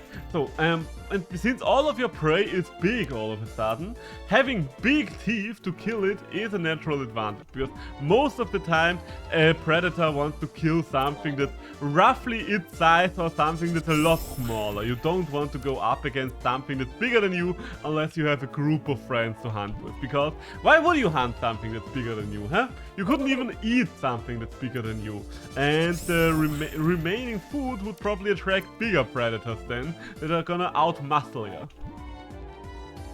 Can I think of anything that's hunting animals bigger than itself? I mean, there are a few exceptions of course, like the Komodo dragon is hunting things that are bigger than it, and it is a solitary creature, but at the same time it is hunting with poison, so I guess poison does serve as the equalizer to hunting size.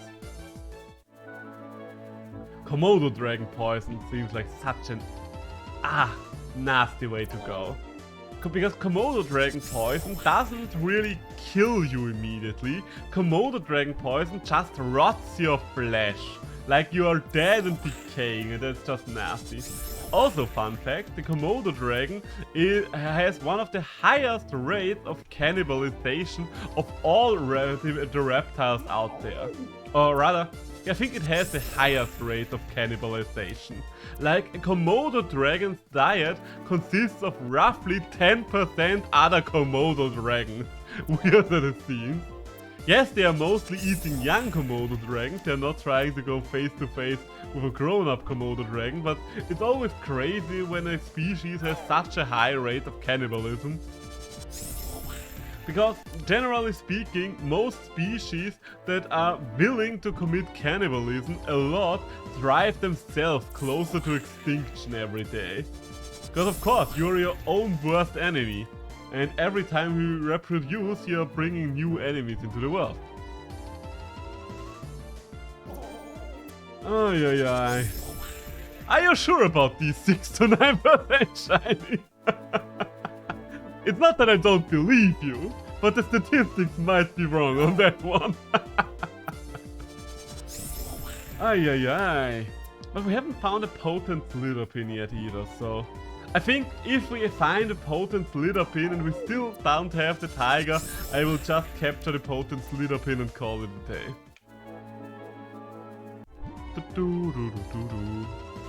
Could you imagine being a shiny hunter or a luma hunter? That must be driving you mad. But I'm getting impatient just doing this for a while, and I'm hunting for something with a 6 to 9% spawn rate.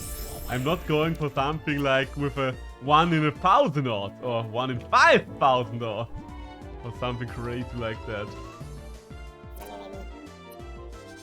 It was 4 perfect yesterday, Jesus Christ! Either you are very lucky or you're very good at hunting. I haven't seen a single perfect yet, but then again you have roughly 10 times... You probably have more than 10 times my playtime in this game now, considering that you had roughly 70 hours of playtime when the game launched already. There are methods to make hunting easier. Okay, I see. What is your playtime, by the way, now? The last time I heard about it, you were at roughly 70 hours, and that was very close to launch.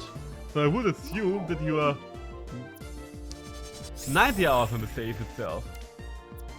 Decent, pretty decent, I would say. So do these 90 hours include the 70 hours of demo time already? Or is that an extra thing? Okay, so it's more like 160 hours. Gotcha, gotcha.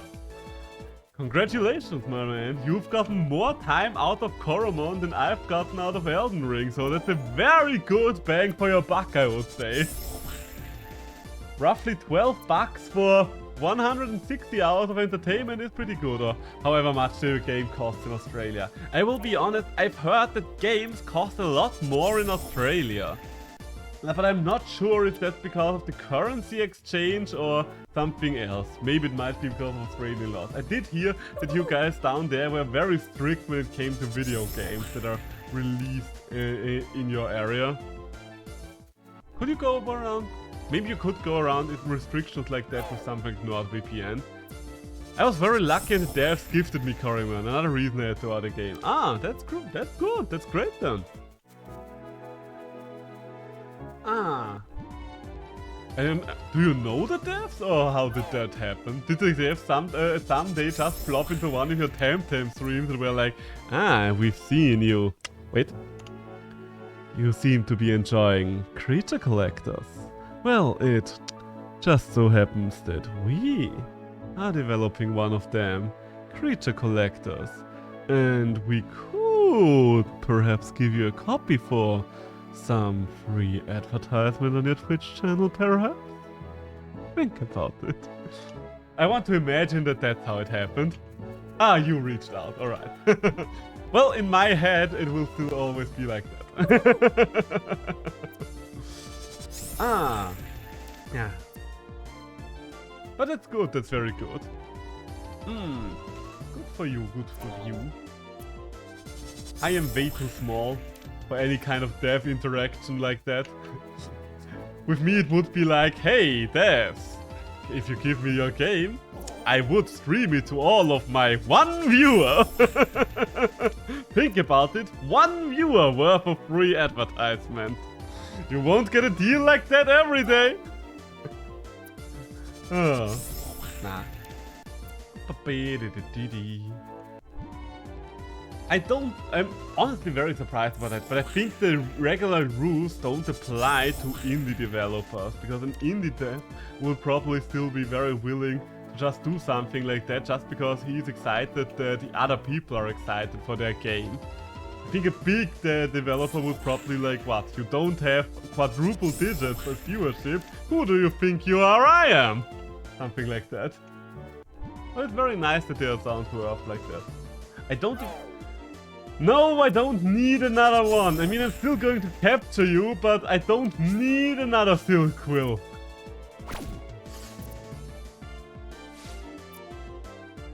You are very fast, Silk Quill, though, that you're able to outspeed my 15 level higher Slither Pin.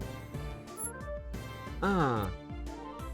Speaking of indie games, there are still a few indie games on the horizon that I am still waiting for, and I really hope that they are going to get at least some updates or releases at some point. One you might be interested in, I don't know if we've already talked about that one, but Cassette Beast is something that we are probably both looking forward to. I mean, you are gonna look forward to it if you know about Cassette Beast. It's another creature collector, and it's also pixel art, and I do know you like your pixel art. So that might be something that could be cool. But I think the creature collector I am looking forward to the most right now is probably Pal World. Not because I'm particular Cassette Beasts. Maybe I'm saying it in a weird way. Wait, let me write it down. Cassette Beasts, so there you go. I don't know if I pronounced the word cassette correctly. Ah, okay, so I just have a weird pronunciation for it, gotcha. Well, that's the thing if you're not a native English speaker. You will say a lot of things very weirdly. I have been told I do talk in a very regal manner, which is weird to think about, but apparently that's the way I sound when someone just listens in randomly. Just had a fun playing. Don't be sorry for playing a game, please don't. I think pretty much everyone that's watching Twitch is most likely going to do something else on the sidelines, especially if it's just more monotonous content like this one where you're just grinding for a very specific thing. I do fully understand that I serve as background noise for most people, and I'm very happy to provide the background noise for a lot of people. So I'm very happy that you're choosing me as your source of background noise while you're doing something. Okay, so yeah, but Paul World is the one I'm personally looking forward to the most. Not because I'm very big on FPS. In fact, I don't really like most FPS games. But the thing I find very interesting about Paul World is that it goes into a very a very weird direction when it comes to creature collectors. It doesn't go like, hey, these things are your friends and they take care of you and you take care of them. No, it goes full. You can just enslave them and force them to build machine guns in your basement all day. And I do want to do that. I want to be the asshole evil overlord that abuses his army of legally distinct Pikachus to no avail. The trailer looked hilarious. A friend of mine, the developers that are going to do Pal World, did another game that a friend of mine recommended to me, Craftopia, and he described it as one of the craziest sandboxes he's ever played in. Like, it's a game that you can definitely see that it comes from the same developer, because it's another game that has just a lot of shit going on, and a lot of it is player-created content. And I have been thinking about checking out Craftopia, but I don't have too much time to do too many games at once, so that's one of the reasons why I wanted to finish Elden Ring first before it becomes another Bloodborne for me. In case you don't know my Bloodborne story, Bloodborne is, I don't know, it's either my favorite FromSoft game or my second favorite. I'm not entirely sure yet where I rank Elden Ring in comparison. But I've never actually finished Bloodborne, because when I originally played through Bloodborne, I was really addicted to it. I played it day in, day out. But at some point, I just burned myself out on it. So I'm literally standing in front of the final boss, but never finished the actual final boss. And I haven't played it for so long that I'm too intimidated by having to go back into the game fighting the final boss. First things of all. I have been considering maybe doing an entire replay of Bloodborne, because I'm still in the mood for something Elden Ring-esque, but I'm not too fond of most of the Dark Souls games, and I vividly hate Sekiro. So a replay of Bloodborne might be something that's actually worthwhile. I don't know, maybe, let's see, we'll see. I'm still holding out hope that we're gonna get a PC port for Bloodborne one day, and that's when I could replay it at glorious 60 FPS, but I think that ship might have sailed already. There's always a chance, considering that Sony has started to port some of its things to PlayStation, well, from PlayStation to PC, but I don't know, Bloodborne just feels like a niche situation where that's not gonna happen because there were several studios involved. Oh, god damn it. How is does this tiger have a 6 to 9% chance? I do want to check something real quick. I do want to move on to the next area and see if it still counts as being in this area on the map. So if I go over here, there's still a big patch of grass over there. Another slitter pin. We have not given up quite yet, but I do have to admit that I'm getting a little tired of running all the running back and forth. So let's see. World. No, that's another area. Okay, so we definitely are too far out. So at least we do have to guarantee that it would have to be somewhere in here. Okay, let's take the big patch of grass here. Hey! That's something I don't have yet, I think. Oh, it's one of the weather starters. That's good to know. So I'm just gonna throw a spin on it, because I'm pretty sure I've never encountered Frova. I think that's the first evolution of one of the ones I saw in your stream, isn't it? I don't remember the name, but the frost moth looking thing. At least I would imagine this to be the starting version. Come on now. Come on. Get in the spinner. And 1 and 2 and there we go. Nice. Glamour. Yes, Glamour. Why don't I remember? Did I not remember that name? Because I distinctively remembered saying to myself, "Huh, that kind of sounds like Gammoth, one of my favorite Monster Hunter monsters." Ooh, on the topic of creature collectors and Monster Hunters, did you ever play Monster Hunter Stories and/or Monster Hunter Stories 2? Those were fun as well. I don't have the VOD anymore because back then I still streamed in German and I kind of let everything that was still German just fizzle out. But I did stream the entirety of Monster Hunter Stories 2. Never played a Monster Hunter game. I mean, Monster Hunter Rise is on PC, and I think Saber and I definitely wouldn't mind another streamer in our crew of Monster Hunter people. Just saying. I always try to get more people into Monster Hunter. It's such a great franchise, but it's so hard to get into if you don't have other people that get you into the game. Because the game, it's getting better at explaining itself, but it's still not doing the best job at explaining itself. And most people really struggle to get into the game, if at all, if they don't have friends or so that help them at the start. Or just convince them, like, no, it's getting good at some point, I swear. But the Monster Hunter Stories is definitely something you would like, because the monsters from Monster Hunter Stories are just the monsters from the Monster Hunter games, and I don't know, the Monster Hunter monsters are some of the best designed fantasy creatures ever, in my opinion. There's so much thought going into every little detail, and even in the games where you want to have to murder all of them, you still love them. So a game where you can actually capture and use them is very great. It does work a lot different than most other creature collectors, because you are fighting alongside your monster, for example, and you don't have direct control over your monster, as weird as it sounds. You can command your monster, but if you don't give a command to your monster, because the command takes energy, it will just decide for itself what it's going to do for each turn. Which is a weird thing for a creature collector, to only have some loose control over your friendies, your monsters. And it's kind of weird that his front legs are pink while the back legs are blue, but I guess that's just how it rolls. I love Monster Hunter. I'm so looking forward to Sunbreak this summer.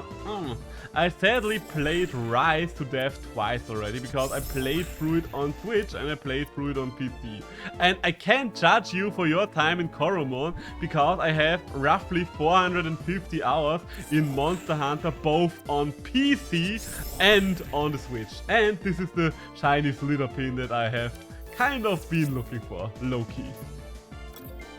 Come on now, get in the ball. Still not the tiger. Still don't know why I have not found the tiger yet, but there's the Slither pin. No, don't toughen up. You need to just get into the spinner.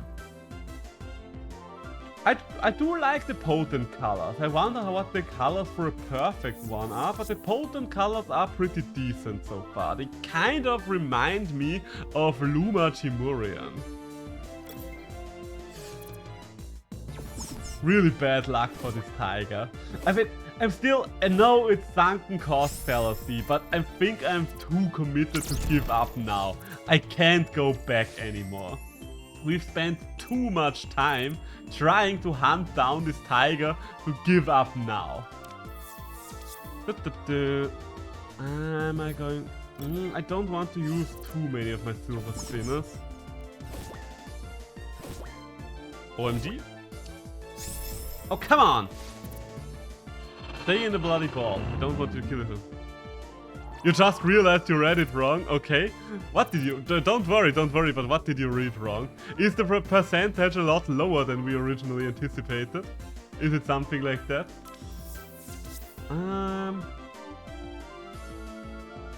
Maybe I should take a hit.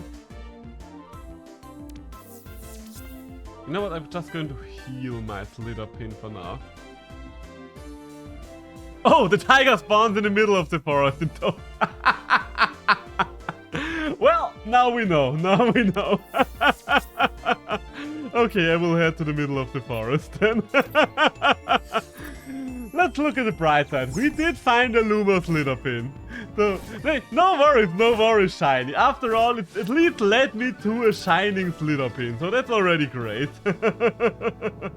Yes, let's check the Slitherpin summary. Molter.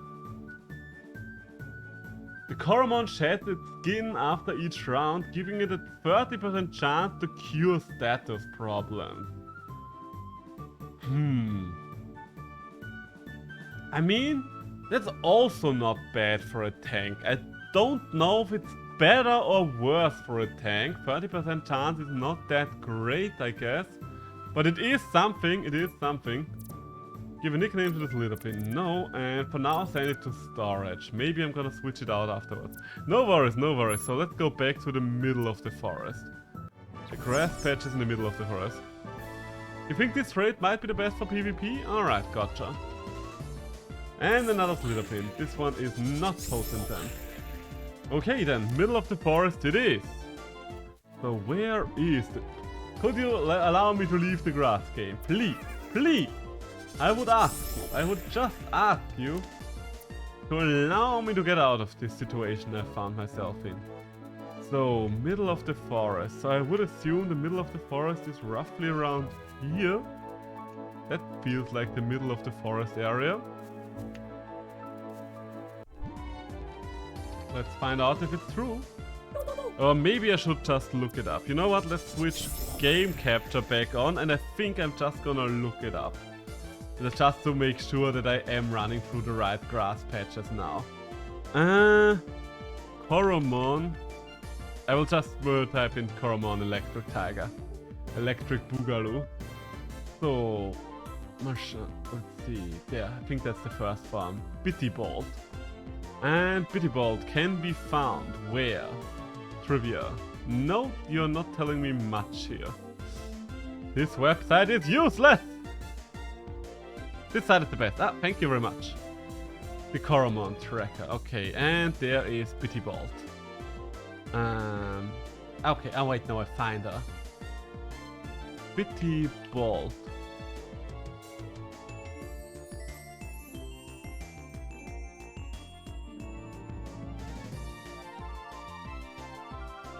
Okay, I'm not 100% sure how to read this if I'm completely honest. Bittybolt. I do see the grass patches, but I don't fully understand it, I think. I do see there are some that are different categories. It doesn't really tell me which category. Can I click on the grass patches? Is it the grass patches you are in now? Alright, gotcha. So we are gonna run through these for a while then. Also, let's go back to screen capture because for some reason my actual capture is doing very badly right now. But thank you for the website. This does seem to be a very useful resource. Grass tea, alright. Because I did notice that the grass patches had different categories, but I didn't really see where it said that it would be in grass patch. And there it is! There it is! There is the guest of the hour! Took you long enough to show yourself, Bittybolt! But alas, it is time. You are gonna come with me. Hey! You are gonna you are going to enter the spinner if you like it or not. You have a few... Wait, no, I don't want to use an HP cake on you. Should I hit it beforehand? Maybe. And... Ah, come on. Okay, honestly that's kind of what I want you to do, just to have a little extra damage. It makes it easier for me to hopefully finally capture you. Imagine if I run out of spinners now that we are finally seeing a Bittybolt. That would be very upsetting. And there we go. Check out the Bittybolt summary. Yes, please. Jump and cute pose. Fast learner. The Coromon learned quickly, gaining 5% extra XP from battles. Useful skill to have for PvE, does not sound that useful to have in PvP, going to be completely honest, but useful for a playthrough, go on. No nickname. And send it to storage, because I do need to switch out a few things from storage anyway. So, we can finally leave this bloody forest again. Holy hell. Where is my Lux Recall? I still have 3 of those, but I do want to get out of this forest as fast as possible. So, did one of you... which of you did have the item is what I wonder. Mino? No. Purgy? Move item, yeah. How can I unequip the item? Can I only move the... How do I... I just want to have the item back in my inventory game. Please. Please. This does not have to be difficult. Really doesn't. So, okay, there we go. Withdraw Coromon. Oh wait, no, I do have to deposit some first. You have to inspect them to remove it, gotcha. So we're definitely gonna ditch Baslet. But whom else? Baslet is gonna replace... Oh wait, no, Slitherpin, obviously. Okay, yeah, confirm. And now we withdraw. Where is... There it is. There's the snack. Withdraw. Thank you very much. And last one is Bitty Bud. There we go. No, don't release it. I don't like that the release button is this close to the withdraw button. Okay, so for now, we do have 2 things that need to get some XP. I think getting some XP on Slitherpin might be more important. Me neither! Glad to hear we are on the same page then. So, and move it over to Slitherpin. So, then we heal up and then we can finally progress with the story. Oh god, also I need to save. Imagine if the game crashed now of all times. And it was like, oh, all these things you just captured? Oh, that's a shame, that's a shame. Replacing the pity vault wouldn't take too long now that we know where it actually is, but I still don't like the prospect of this. There we go. Ah. Especially, it's such a big button. And yes, it's a big red glowing button, but still, it's such a big button. It's very easy to hit. Ay. So, where we go? I do need new spinners, lady. There's a lot of the cat ghosts around. Buy items, please, yes. I just need more spinners, lady. I just need a couple more spinners. You know what? 15 sounds good. And silver spinners, yes. Also a few silver spinners. And considering the area we were in, a few more spooky spinners as well. There we go, that works. Shine bright, I will. I will shine bright now that I have a shiny snake.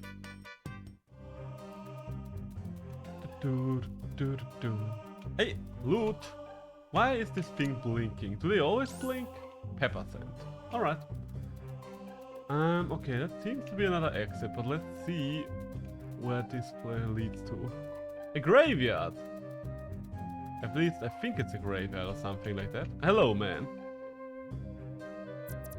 Parbury used to be a nice place, a peaceful place.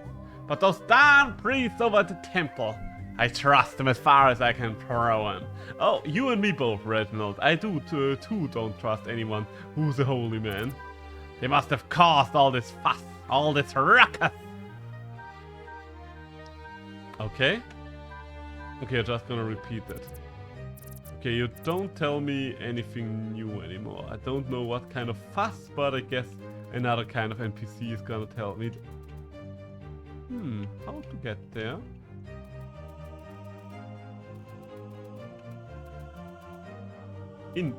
How exactly am I supposed to reach this chest? Mysterious. I guess I can't enter here. My Purgy! She's trapped inside. I'm sure she's wondering where I am, what I'm doing, why it's past her feeding time. Oh, I do hope the rat finds a way inside quickly. Let me guess, that's the way inside we're talking about. Hey, that's the wine cellar! And what's that?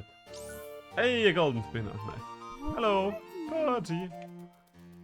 A lot of cat creatures. I do appreciate a lot of cat creatures. Ooh, a shiny one. Ooh, black and red. Clock. Chair. Male statue. Oh my! Aren't you Seshiro? You're here already. My husband Hugh was looking forward to meeting you today. Until, well, you've probably heard about his disappearance. It was in this very room where he vanished.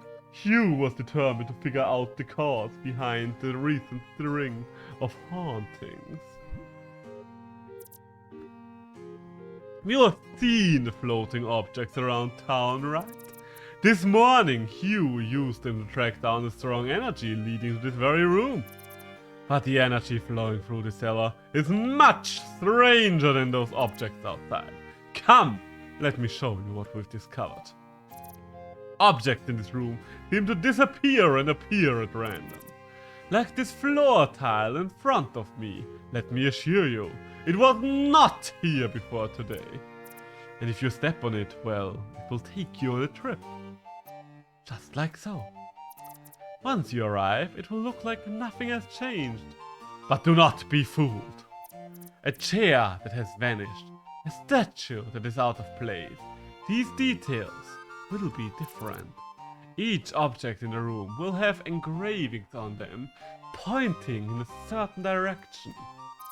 When I followed the object that was out of place, I found myself in another room, with even more things changed around. My husband must have managed to get himself stuck in this mysterious sequence of rooms. I'm a little older, my memory is even worse than his. I keep trying to memorize the object. I could try instead. So I just follow the directions written on objects that are out of place. Exactly, yes, that would be so kind of you. Please get Hugh back to us. All of Parbury is worried sick. Alright then, so I guess we are gonna teleport somewhere and... Okay, maybe I should have taken a closer look at the room first. Up. Okay.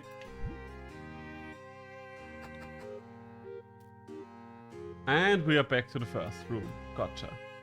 I mean, I guess I don't really have much of a frame of reference right now. Okay, let's just try again. Try and try again. Okay, the stools still seem to be standing the positions they were in. Was it this one? No. Was it the painting perhaps? Down. Painting says down. Is the painting right? The answer is no. Okay,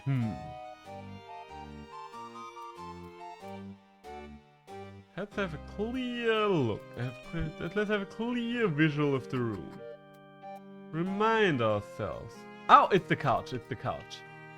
Right, alright, now we've got it. I mean, there were only 2 more teleportation spots left, so we had to find them at some point. Okay, couch is back where it belonged.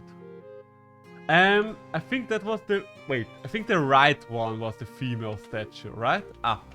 Let's hope I'm right about that one. Okay, so the statues are back in order now. Nothing seems to be out of order right now, which is problematic. Maybe this thing here, I think this thing was one more square to the right, wasn't it? Down. Let's hope I'm right. The answer is no. Okay. Then I don't know what that room was all about. So with this one it was the couch. The couch said right, and then it was the male to female statue. Up again, okay. And pay close attention. What else could be out of order here? It's none of these. And the female statue is back in its place. I don't really see anything that's out of the ordinary right now. That's a problem. I mean, the last time I thought it was this thing, and this thing says down. So down is definitely not the right answer. I could just choose a direction at random. Okay, both of these say down, so neither of those are right. Maybe it's the bookshelf. There's a lot of books. That's not gonna help me though. Let's just go to the left and... Oh! And let's see if it works out for me. No, it did not. Huh. What am I missing? Okay. Once we hit the room with both of the statues, I need to be a lot more careful about engraving it into my mind beforehand.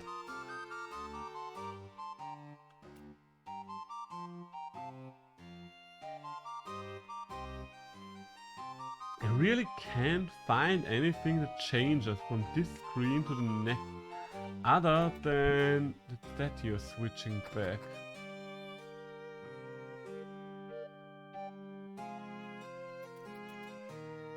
I mean, this time I went to the left.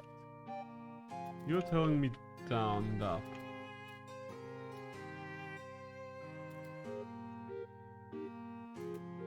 Stools are still standing rightly where they belong. I just don't see anything having changed here. I mean, down and left were not the right answer, so let's just go to the right and hope for the best. Okay, the right was also wrong. It was not Phoenix right, it was Phoenix wrong. Okay, I mean, I do know the first few steps by now. Oh wait, was it the right side this for the second one? I think I might have messed up already. No, I did not. Up. Wait, did it change something? Ah, goddammit, I forgot again to have a closer look. Maybe I should just take a screenshot. Maybe I should just take a screenshot. I mean, there's only one direction left, isn't it? I think down was the only one that didn't go from this room, wasn't it? Nope, I definitely went down already. Okay, you know what? We are... Oh, wrong button. We are going to take a screenshot and I am going to open it up on the side. Yes, I know, using a screenshot like that could be considered cheating. But the other thing would be considered just handicapping myself randomly. And none of us would be happy with that as either, won't it? So please, game, show me my screenshot. There we go. Yeah, just open it with pictures. Because I really want to know what the hell I'm messing up there. Because so far I've just failed at seeing the change on the next room. And as we have noticed, I am not the best at remembering which direction I went beforehand either. Otherwise I would have been through this by now. Okay, so... Wait, why is my... I think my game capture is entirely frozen. What the fuck? I don't know why game capture doesn't work for this. Sorry about that. I think you missed out on a couple of frames there. But we should be back in business as usual now. Okay, so I do have a screenshot open on the side.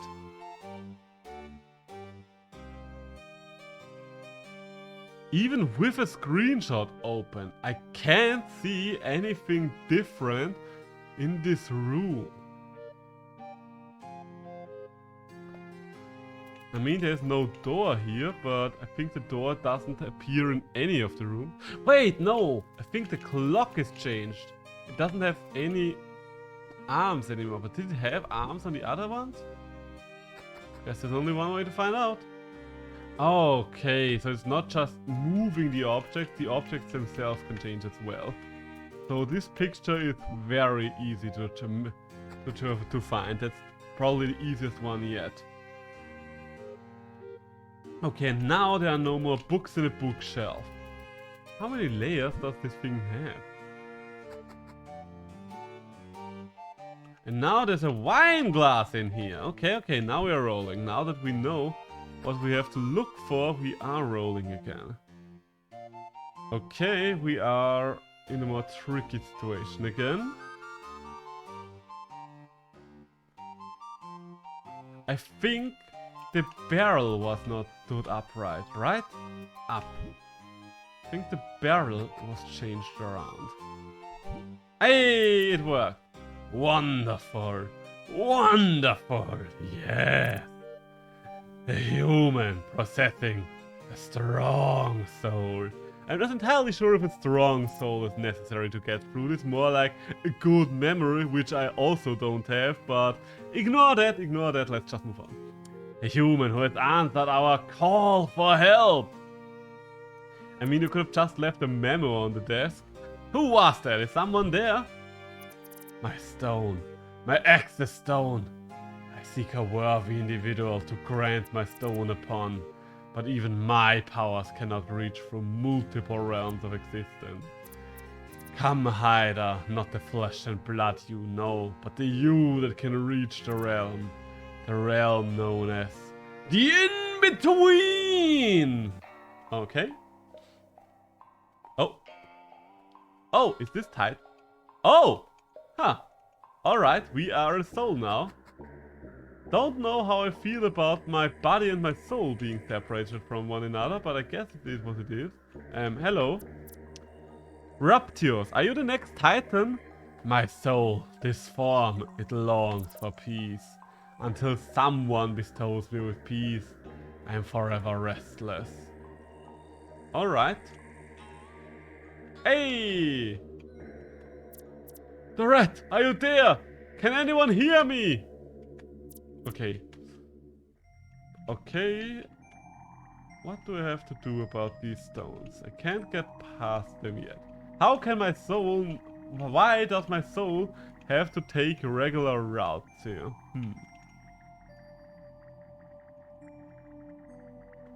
From one puzzle to another, I guess. Okay, what do we have here? There's a weird painting, alright. And we can go to the next room. Hey, another soul. I'm not supposed to be here. This is all wrong. This realm is draining the life out of me. Huh, alright. Where to now? Over here? Hey, we found another exit. Where are we going now? The upper floor of souls, I guess. Hello. Are all of these souls drinking? I just want to be seen. Why can't the humans see me anymore? This is unacceptable. I'll tell you why they can't see you. Because you have a 6 to 9% spawn rate in only one bush.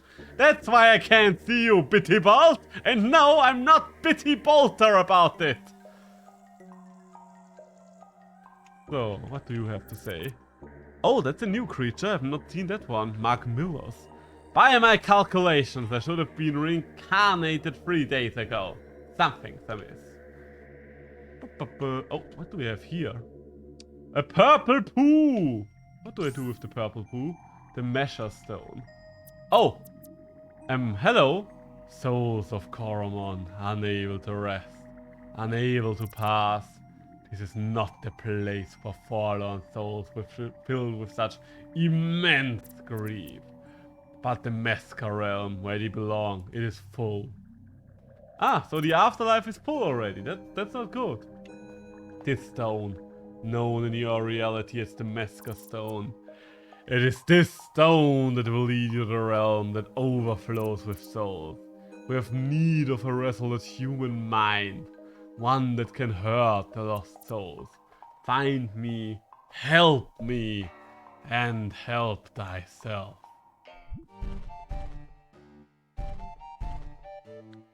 Well, looks like I've woken up in the middle of a weird threesome. What?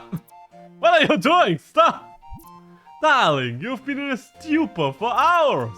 We tried to wake you up, but nothing worked. Are you okay? Oh, so instead of just calling, I don't know, an ambulance, you decided to just slap me for a while. Gotcha, gotcha. The place I was in, I was a ghost and... Zishro, calm down. You probably had a bad dream is all.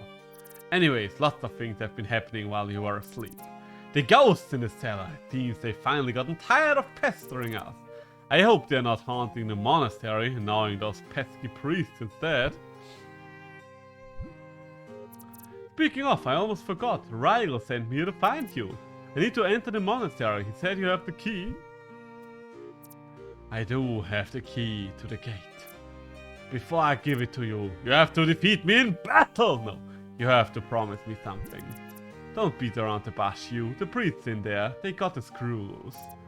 Do you believe in the act of evoking spirits? I mean, in a world where an entire animal group called ghost types evolve, and I even have one of said ghosts on my team, it's kind of hard not to believe in spirits, don't you think? Well, they do. They do some nothing else all day. That must be how the hauntings began. So if you go there, lock the gate behind you. Make sure you don't let any of them back in town. Wait, did I just lock a group of people out of town because they didn't agree with their ideology? I don't know why, but that doesn't sound entirely correct. Doesn't really sound like the right thing to do. Also, it looks like the gates of heaven opened behind me. Look at that. Looks like I'll have to go into the light right after the 3-man today. Thank you. The monastery lies to the west of this manor. Please be careful and don't let anyone through the gate except yourself. Well, so much for that. Hey, a heal spin. I guess that one heals whatever I'm capturing up back to full.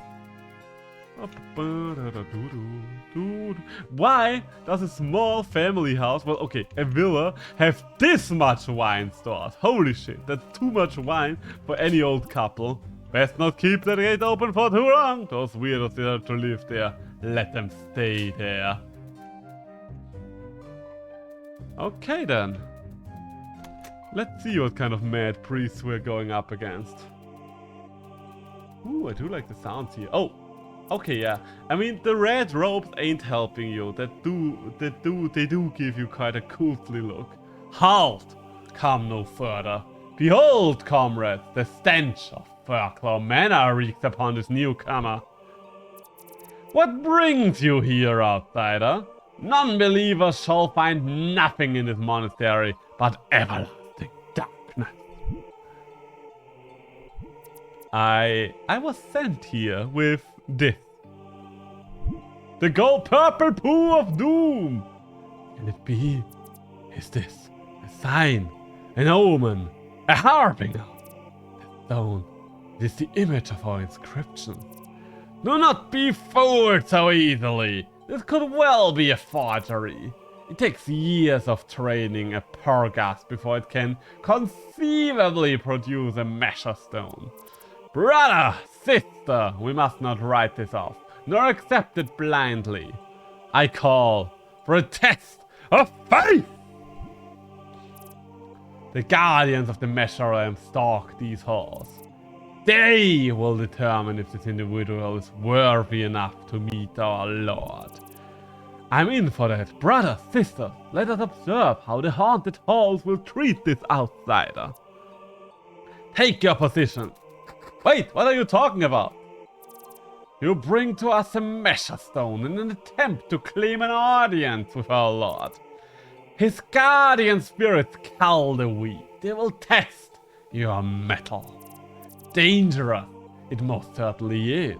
But if our Lord actually sent for you, his spirits will guide you through our caverns willingly. Let us pray they do. For ours, for your sake, and ours. So much for that. Okay, so weird cultish rituals. Time to join a cult then. Time to join a cult.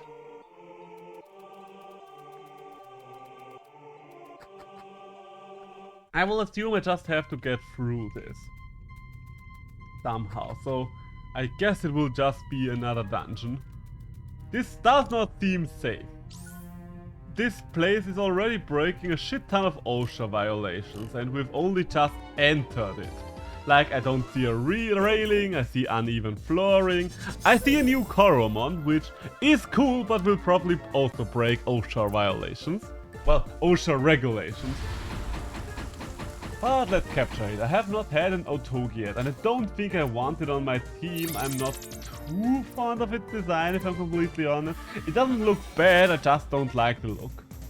And I think for my PvE playthrough, I am concerned with little more but the look of creatures. For PvP, that's another different story. I'm always willing to use whatever I need to use if it gets me to victory. You can take that for effect. For example, I have never minded using Slingshot during the time the Slingshot was broken in Coromon, in Temtem, because why the fuck would I not use the thing that is strong? Why would I handicap myself like that? So, Clean Retreat. The Coromon is cured of all status problems when returned to its spinner. Interesting. Frantic Mask and... Ooh, we can now find out what Voodoo does. Inflict damage on a random target, including opponents not in battle. Ah, yes. This attack always goes last. We did get hit by that one once. It is a fun idea for a move, but since it is always random, it is kind of a bad move, I guess. Then again, back when we actually used it, it did hit the Coromon that was out and one on the team, so in the squad, so might actually still be a good move. Hard to tell, hard to tell. And if it does get efficient damage against the Coromon in the spinner as well, then it could actually score a pretty decent hit. Hey, and another one. And that's another Armado. You are just a neutral type, weren't you? Well, I will just kill it because I do need a lot of XP right now anyway. Get the entire team up to speed. I do have two things that need some extra training. Oh my! Oh my, so I guess my Phoebio is pretty close to death now. I still don't really see a reason to switch things out like ever, since they're still gonna get XP for having participated in the fight. Okay, what are you concentrating on? What are you concentrating on, Amadil? Okay, you actually gave me a chance to still kill you with my Phoebio, so much appreciated, my lad. Much appreciated. And goodbye. I do like this version of it though. I do wonder if that's the final evolution or if there's one more. Hey, some potential has been awakened! Are you a physical attacker? I kind of would have guessed you were a special attacker. Let's postpone for now. I'm not 100% sure what the moves that Phoebio use actually are. So let's check that real quick. Summary, please.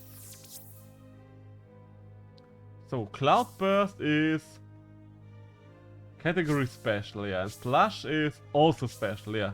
So it does actually use mostly special moves. Because I did have a feeling it would be like that and was like, wait, something wrong with my memory, but no, as it turns out, nothing wrong with my memory for once. Well then, let's continue through the dungeon.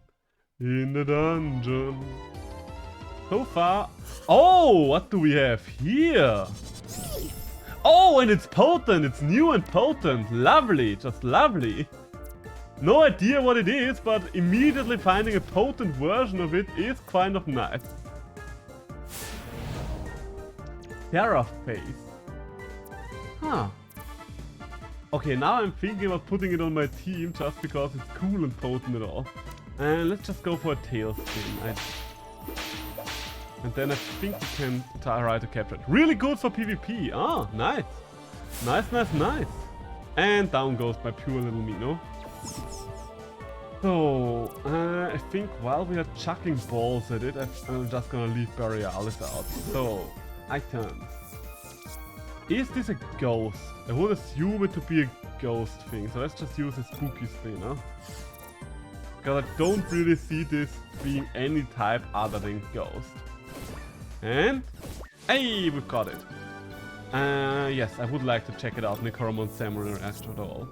Is it a ghost type? Yes, it is. And it's a potent type, which is also lovely. Its ability is fearless. The Coromon refuses to run from any fight, and its max HP is increased by up to 40 points based on its level.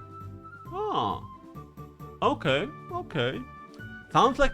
a lot of those look like good tanks. I don't know why, but it feels like a lot of Coromon are quite beefy boys. But it's nice if it's good for PvP. Hypno Wave. I think that puts you to sleep, alright. Shared Fate. When a user will faint, it will share its fate with the target, setting the target's HP to 1. Okay. Gotta sleep. Hey, have a good night, Shiny. And thanks for hanging out. Thanks for dropping by. I will see you again probably on Tuesday in your stream then. Are you gonna do the Titan tonight, you reckon? I don't know how far the Titan is still away. I would assume that I'm still gonna be playing for, let's say, a little more than 1 hour. That's my limit for today with the Among Us stuff today. So if I can reach the Titan within an hour, maybe 1.5 hours, then yes. If not, then no. But I guess that's something I'll have to find out for myself. Glass cannon. Become a glass cannon, increasing special attack 2 stages. Well, ooh, that's an interesting move. That's a very interesting move. Wind blast. So it's pretty much the special version of Rage from Temtem. Wind blast. Using its wings, the user sends a powerful blast of wind towards the target, dealing damage. It does have air moves. Okay, interesting. So I think I'm gonna disable Shared Faith and enable Fade Attack and put it on my team. It doesn't have a good Ghost Attack right now because Shared Fate doesn't do damage. But other than that, I do like a lot of the moves that I see here. So yeah, let's just put it on the team. The question is, who are we going to replace? Honestly, Mino has been struggling for a while now. Even though I like Mino, I think I'm gonna replace it.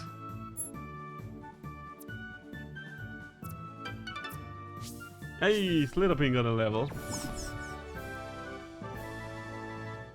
So, we've got ourselves a shiny new potential thing. It's weird when the first encounter with a creature is a high potential one, but I will take it. I've worshipped Illugin all my life, but the grieving souls have never allowed me to go further than this room. So, I can understand you being bitter about that, but that does not really seem like my problem. Oh, that's a new thing. That's a skull with one eye and tentacles coming out of it. I'm not sure what to make of that. I would assume you're a ghost type as well. So, what kind of types were strong against ghosts? Give me a second, I will just look it up. So, ghost is weak to ghost and magic. Alright. Don't think I have either of those available to me right now, but let's just see how much a wind blast does. Oh, that will be... okay. So much for that, so much for that. Seraphase, that's not a very strong first performance, especially since you just triggered his motivated. But what can you do, what can you do? I think Purgy will probably be useful here. It's kind of a slugfest between two ghosts then. I guess Premonition would not be a bad move here, just because you'll probably have a shit ton of... Why? Oh, because Drain was a magic move. God, I wish I had my regular Slitherpin with me. And... Kitty Claws! Well, okay, so much for that. There goes my poor little Percy. Bad start to this, bad start to this. This thing has 2 triggers of Motivated already. And hey, there comes the Shadow hit. Okay, it survived it. Pibio! Maybe you can finish it off with your last HP. Are you the man of the hour, the frog of the hour? Oh! Oh! 17 damage, you could do 17. Oh my god, Pibio, really? Really? That's where you screw up. You're doing 1 point too little damage. I mean, the Toxic Tick is going to take it with him. Start of next turn, so that's at least something. But still, Pibio, I'm disappointed. And there we go. At least he traded, at least he traded. I traded 3 Coromon for 1, but we did trade. Hey, Pibio! Hey, and we've got another move. Create a cloud of toxic gas which will poison the target. Honestly, that doesn't sound too useful on a creature with toxic skin. So I think I must dip.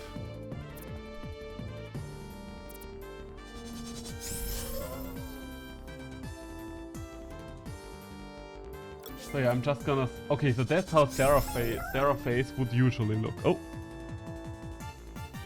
For a second I thought it would be my follower redeem, because Bitty Bolt makes a very similar sound to my follower redeem. So I did want to just bring you out so you could get some XP, so let's get Borealis out.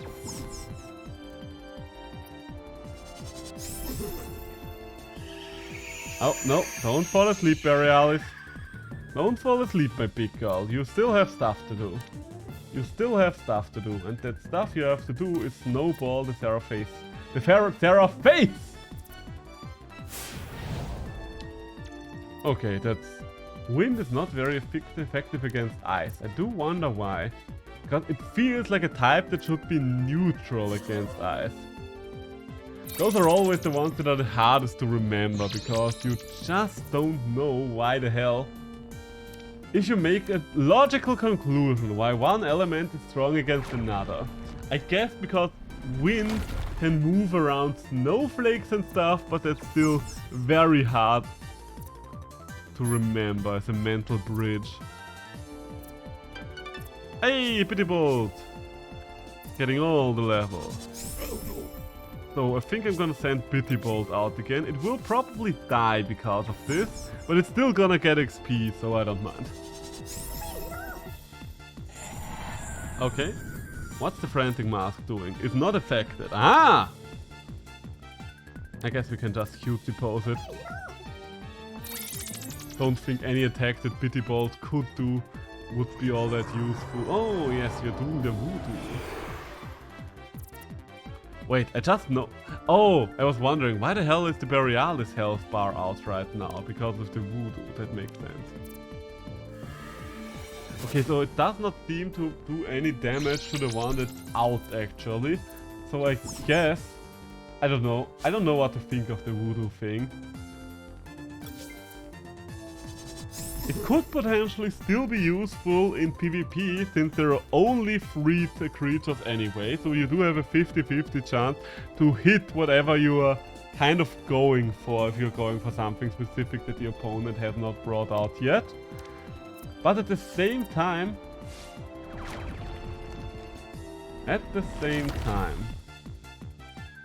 Oh, fully rested is not gonna get you anywhere against Borealis, is it now? Is it now? Oh, and we are waking some of our potential. Are you a special attacker? I think for now I'm just gonna put them in HP, because I still don't know. Quad Vault unlocked, alright. Hey, and another level, nice. Perhaps I'm simply not chosen by Ilonin. Leave me to my endless disgrace. There we go. Endless disgrace unlocked. So I should probably recall, because I once again only have the bear active, and the bear does have too much XP right now anyway. Oh, that's another new one. So that's the next evolution of... You know what, let's just snowball it. I'm pretty sure it should survive a snowball, since it's another frost creature. Okay, not if it's a critical hit. You are not gonna survive a critical hit, so I'm still needing this, but at least it wasn't the potential one. Hey, and Slitherpin! So, I think I do want to boost... Both your HP and attack seem to be the most important ones. Maybe a little defense, because I do want to play a little more the tanky side, but I think HP and attack are more important, generally speaking. At least the XP that Borealis gets is now shared, otherwise it would just snowball even more. Get it? Snowball. But yeah, this thing really does snowball quite a lot. Oh, okay, where are we going to now? Oh god, okay. Alright, we are dead. What do you mean try again? There is nothing else. Okay. I don't quite understand what the game wants from me here. Okay, looks like I need to be fast enough or something like that here. Because otherwise the things are just gonna crumble beneath me. Okay, okay, we are getting somewhere. We are missing out on a chest here. So let's go back real quick, because it's a golden chest, and golden chests do generally tend to have good loot. Come on now. Almost there, just have to move fast. Just have to move fast. This could be very annoying to do on the phone. So what does this one do? I should probably check it out before moving on.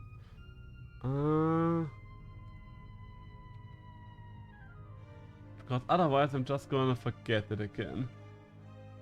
I don't know which... Hey, there it is. Summon Twilight lasts 3 rounds longer. Alright.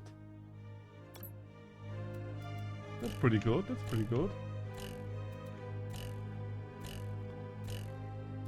For a weather team that might actually be useful, and considering that Twilight does give most creatures a 50% chance of missing, that's actually a pretty strong weather condition.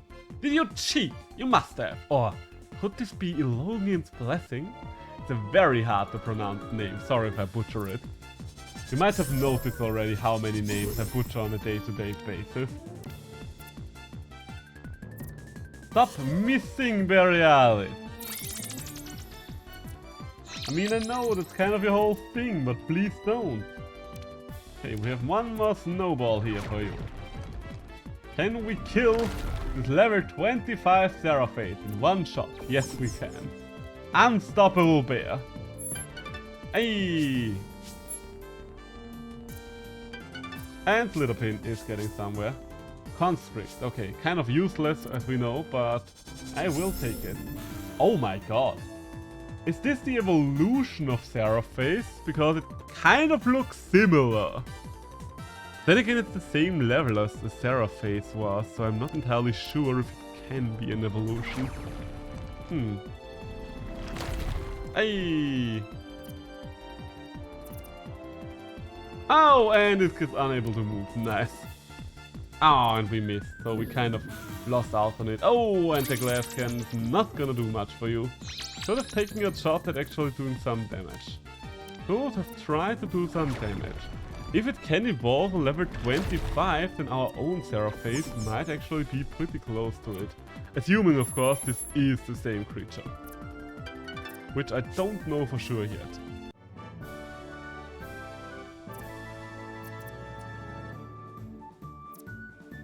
So, well, then let's move on,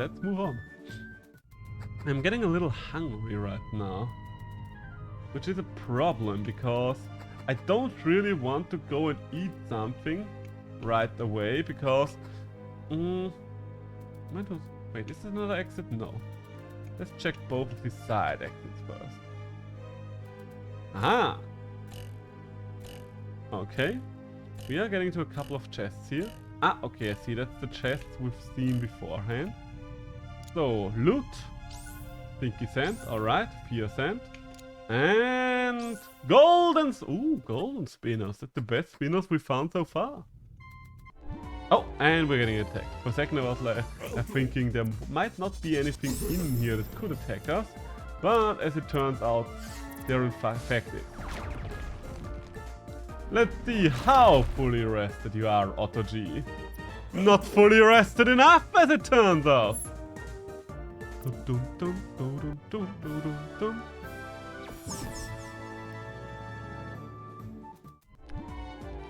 Come on, I just want to go to the door. Oh, and that's another one of those. I don't need a new trooper, and I think you're not a ghost type, are you now? Yeah, you're taking too much damage per hit for a ghost type, I would say. Oh, maybe you are a ghost type. It was actually non-effective. Borealis is just a monster. Hey!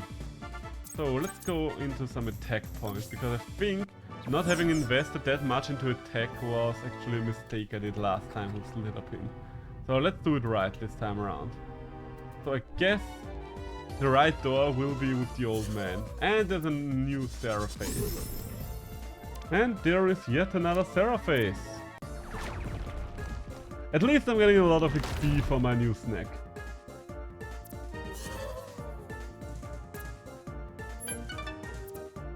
And the bear is getting stronger by the minute. I don't know, that's one of the things. If you just want to casually play through this game, that's actually... Oh! That's new. I've not seen you before in this area. That's a little bit of a problem, because I don't want to kill you. Let's see how much damage Revenge does. Revenge should probably be the weakest move I can do right now. That's honestly not pretty okay. Let's capture ourselves a Pyro Chicken. Capture the Pyro Chicken, I say. That thing will definitely have a cool Phoenix-like evolution. Hey, you dare to break out? After all I've done for you, especially since I can't do any more damage to you without killing you. If it's not staying in this one, I'll probably just use a Silver Spinner, but... Okay, yeah, I should have just used Silver Spinner. Don't distract me, I'm just... Look, Pyro Chicken, you're either going with me or you're going to die. You have these two options. Which of them do you prefer here? This Silver Spinner is a question. And your answer is... Ah, okay, I see you've chosen life. Very wise of you. Very wise. So... Afterburner. When the Coromon is defeated in battle, inflicts burn on the opponent team. On the opponent team, does it mean all active Coromons, or literally all the Coromons, even those that are still in their spinners?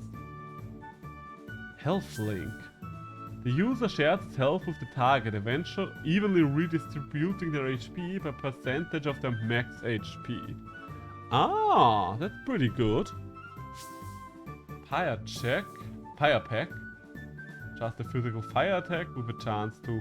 Oh, lower defense and a chance to burn. Okay, all in.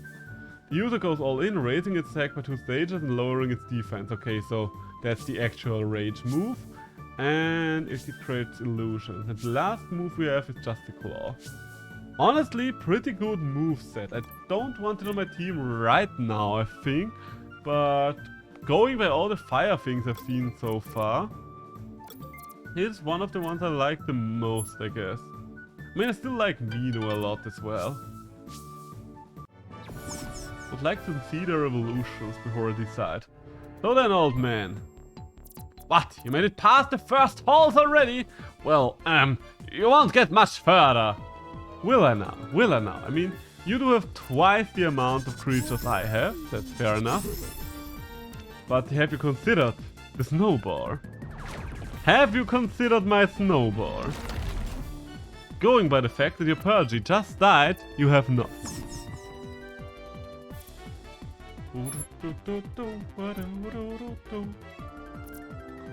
So, what's a gink? Ah, so that's the evolution of Purgy. Well, let's find out how you are dealing with Snowball then. You are looking cute and all. I think I've seen the final evolution of Ginks already, so... Well, there goes Headline, so let's see if you have it.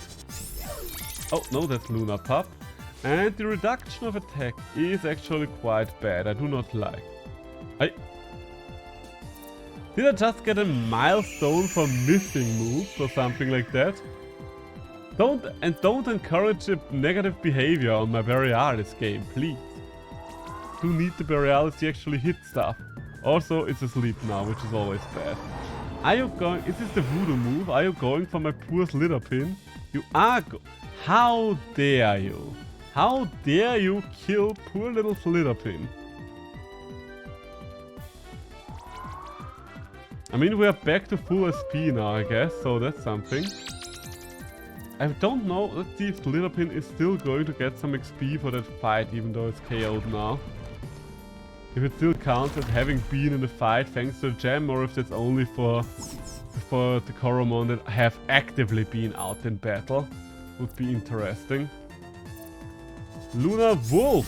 And there is the other one. Okay, so we are at -2 attack now. How much damage will the Snowball do at -2 attack?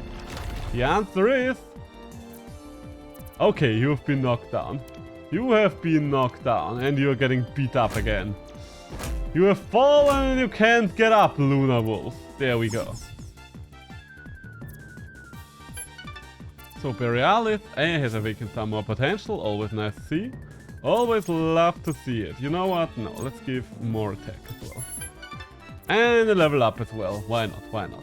Ooh, new move. Okay, it's a special move. Massive Glacier crashes into the opposing team, dealing damage. I mean, it's weaker, it's stronger than my Snowball. And this is more accuracy, but I can't really pick it because I'm way too invested into physical attack by now. Flitterpin! Okay, so Flitterpin did still get XP for that fight.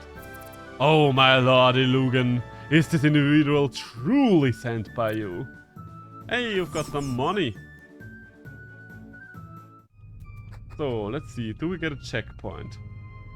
No, still no check. Ah, so we're still not done. Can I get out of here, please? I'd like to heal up beforehand. Is one of these things an exit, Maryhead? Is this where I came in? Yeah, I think that's where I came in.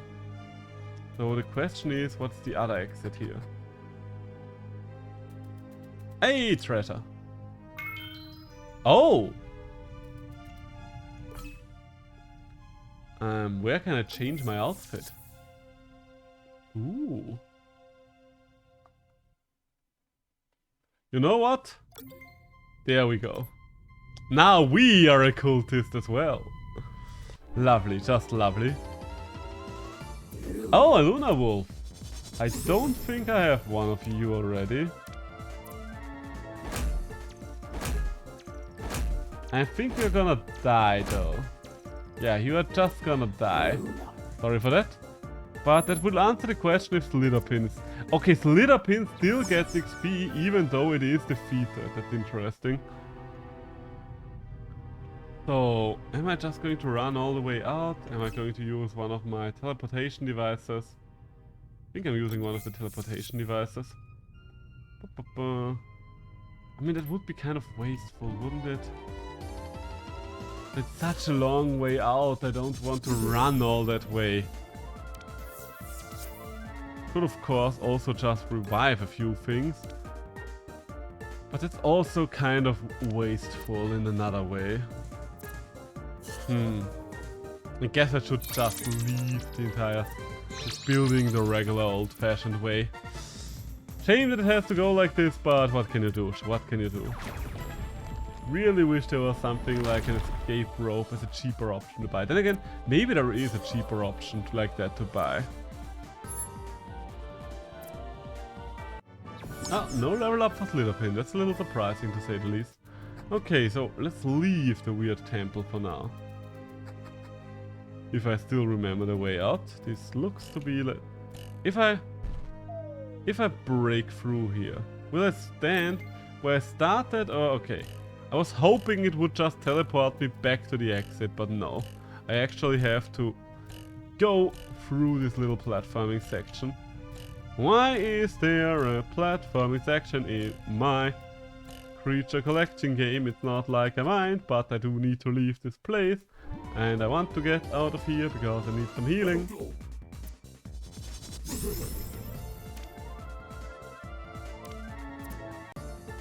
Oh, come on, stop missing. Ow, ow. Borealis is so insanely powerful right now, holy shit. Like nothing can even touch that thing anymore. It just murders everything in its path. It's like, you've killed my friends, I kill your entire extended lineage. I don't know why she talks like that, I guess that's because... now that I think about it, that was very cringe given current events. But please forget that I just made that. I'm very sorry about that. Let's move on, let's move on. Let's move on and let's move outside. Oh, double Seraph. I think I'm just going to run away. I just want to get out of here right now. And I will have to fight more than enough things once I go back in again. Can I... Okay, why is that an option? Weird. Weird, but I think we are almost out. Also, we have... This looks like a secret way or something like that, but So now I kind of just want to go through the entirety of this thing. And maybe defeat the Titan at the end. Shiny mentioned the Titan. I have no idea how far we are still away from the Titan. I do expect the Titan to be the area boss again. The chicken is really cool. I really like the black rings around his eyes. Really bring out the color. Make it look like charcoal. Run! Run away! Run away! Oh, the encounter rate in here is way too high right now. If I was farming something in here, it would probably be great. Would probably just be well and dandy. But since I just want to exit this area. I don't know why this doesn't have a checkpoint yet. We're probably close to one. I could see us being close to a checkpoint, but for now I have to run faster than the morning sun. Yes, yes, yes. I don't need to go through that dialogue every single time, old man, alright? Alright. So, where's the healing station? I think it was down here somewhere. There it is.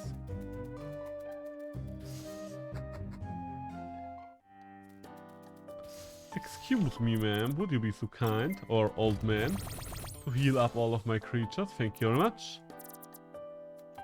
So, and I think I'm gonna lead with Borealis for now, while I'm still trying to get back. Yes, we can't bully anything to death right now, but Snowball is still doing a good job, and I just want to go back. Just want to get back inside, alright? Yes, I am not one with... I do not belong to those cultists that you want to keep out of the city, even though I am dressed in their robes. It's just a mere coincidence. A freak accident, one might say. So, let's get down, down, down. Down, down, down, down. Yo-ho, my lord.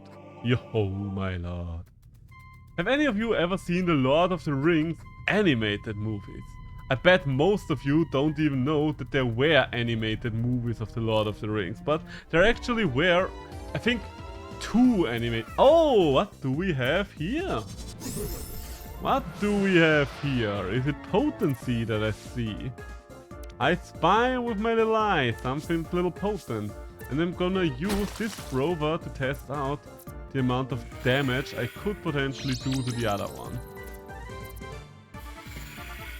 Okay, both of them have toughened up. Fair enough, fair enough. So if I snowball you, Rover, how much damage are you gonna take? Okay, that would kill you, even though it's not very effective.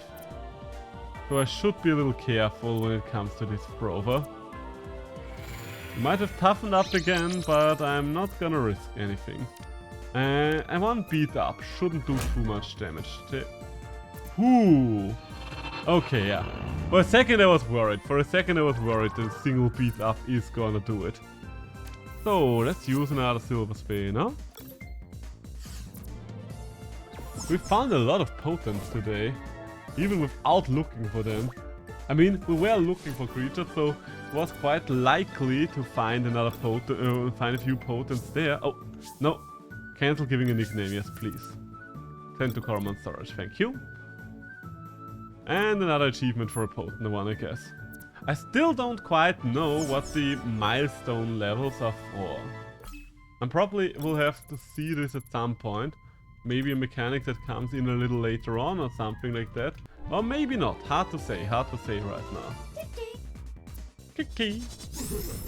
See, Pokemon? Even this game, even the small little indie game, can have decent sound effects for all of its creatures.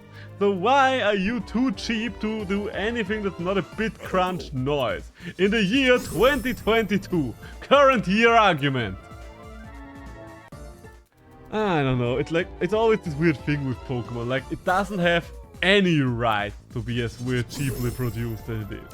If you look at it like, okay, take this Pokemon game versus this indie creature collector, it will probably still have more production values than the indie game.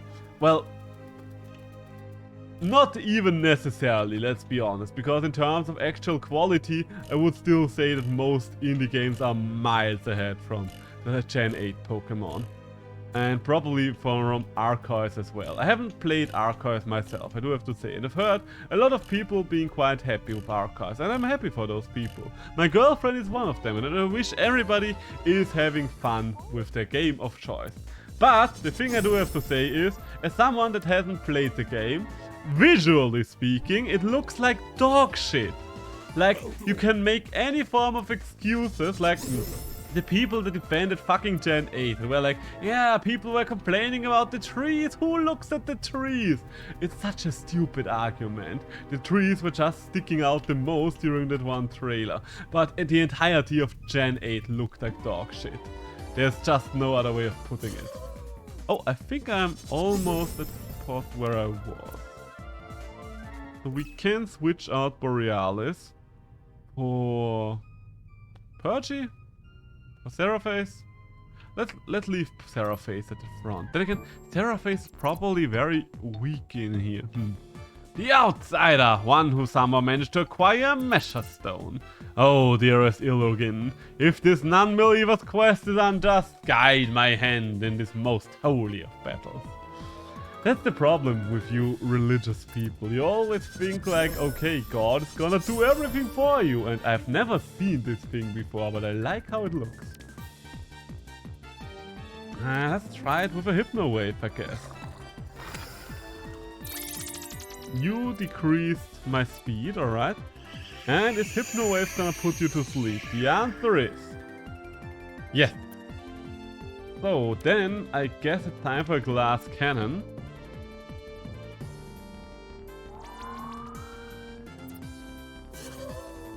And let's see how much damage we can do with a buffed up Wind Blast. Fade Attack would probably also work, but for now let's just Wind Blast it. Nah, that's not as much damage as I would have hoped. I do have a feeling this is going to kill me now. Yeah, very effective. Oh, okay, okay, so that's what Hazy does. I don't know why are you even putting it up on screen when you're only gonna put it up on screen for such a short amount of time that I can barely read it anyway. Because I swear to God, I didn't click the text away there. That's just literally how fast the game expects me to read it. And let's bring out Pity Bolt. Just so it can soak up some XP. Quad Volt. It will get the orb once we've actually... Huh. I will give the orb to Pity Bolt once my snack has reached roughly level 20. So it can actually do something for itself. But for now, honestly, this thing does, the Magma does a very bad job at actually containing my Pity Bolt. Ah, okay, there we go. There we go. You know what, let's just cute pose it because I'm pretty sure I'm not gonna live the next beat up, yeah. I am not gonna live through the next beat up. Am I just going to bring Borealis in? Let's just bring Borealis in. Yeah, a Snowball should finish the job. I will just assume that once again Snowball is enough. Oh, you survived the Snowball. I'm very surprised. And you decreased my speed. And you decreased my speed even further. I mean, I'm very slow now, so I'm definitely gonna get outsped by whatever comes afterward. Yes, I know, my speed is low. Could we move on? Could we move on? I don't think it makes much more difference. Any difference now that my speed is so slow. Hey, some more potential. So, let's spread it like this. Oh, and Pity Bolt's getting another level. Nice. What's Whittly? Okay, you know what? I'm switching out for... Oh wait, Pity Bolt is dead already. Let's bring in Purgy real quick, because I do want to see... I still don't know, do stats reset when you switch out the creature? That's something I still don't know. And dependent on that, switching out might be more or less important. I'm only going to see it if Purgy dies, which it, let's be honest, most likely will, because Purgy can't hit fast enough in most ghost encounters, even though I like it. Can I send out another premonition? Or can there only be one premonition active at a time? Well, whatever's the case. Ah, and there's the first premonition. So, Borealis, please come out again and show me how fast you are now.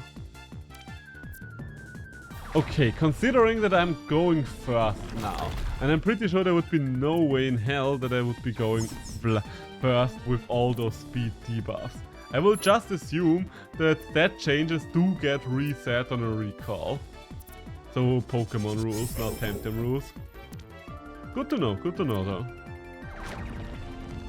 Goodbye, Otoji, you won't be missed. Oh, for a second I thought it might actually live for once, but no.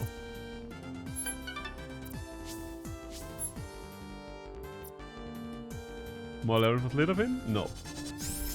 And there's the evolution of it.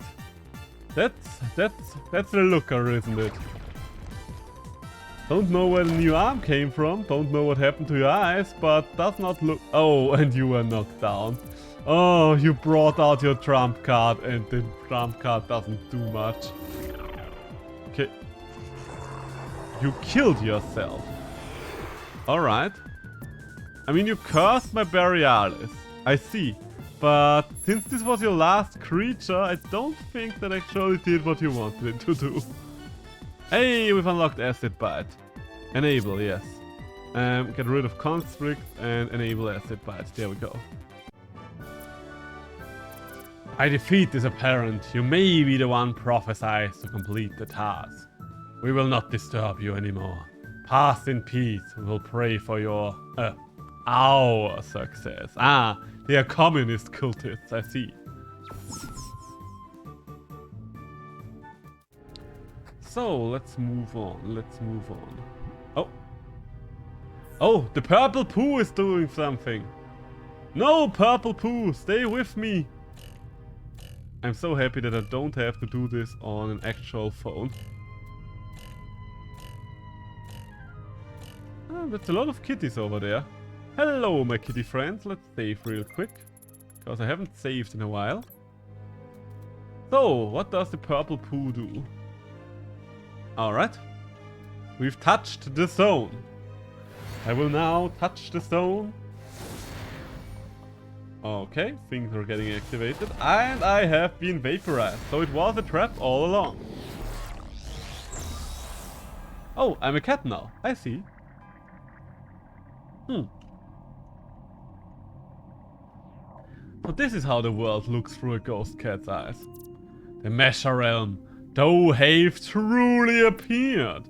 Come, show thyself to me. Okay. So, hello there, Ghost Titan. You got assigned to a Purgy. A kind-hearted soul you must possess. This is precisely what a Measure Realm needs. Since I have been unable to fulfill my duty, the Measure Realm overflows.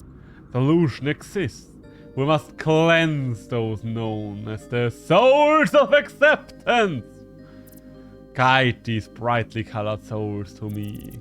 If we possess enough of these, then those you witness suffering in the in-between can transcend here. But beware. Beware the souls of grief.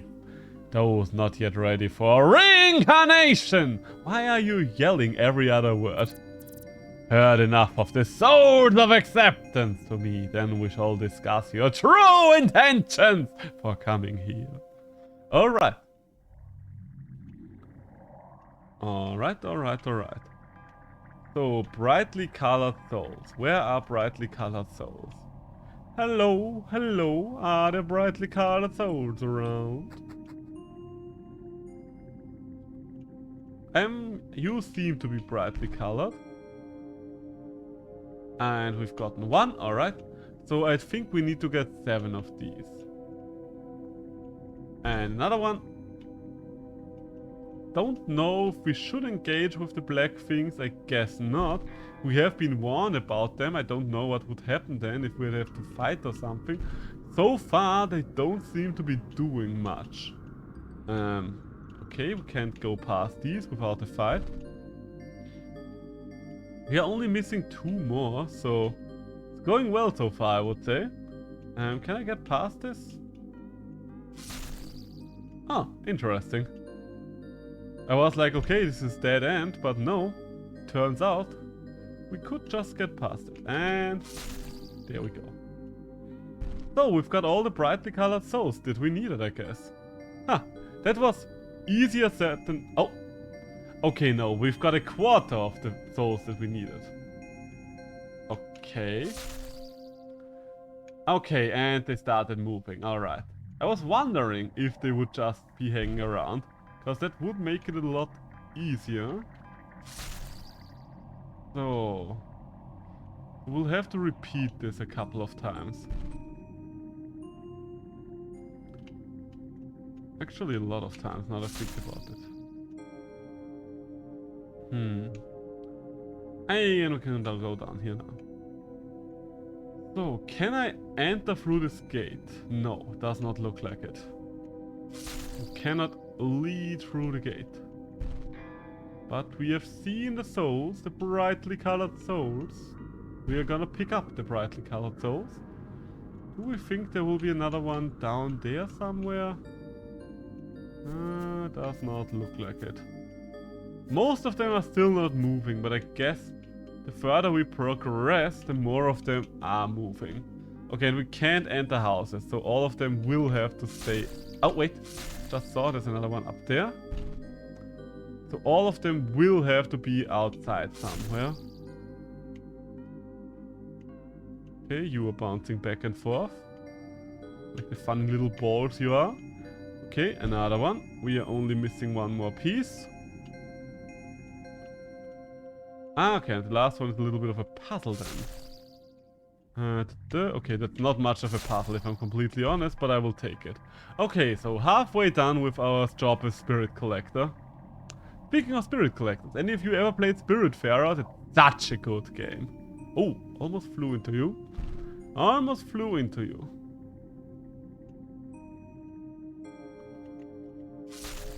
There we go. If those things would actually hunt me, this would be so much more difficult, but for now, none of them are too dangerous.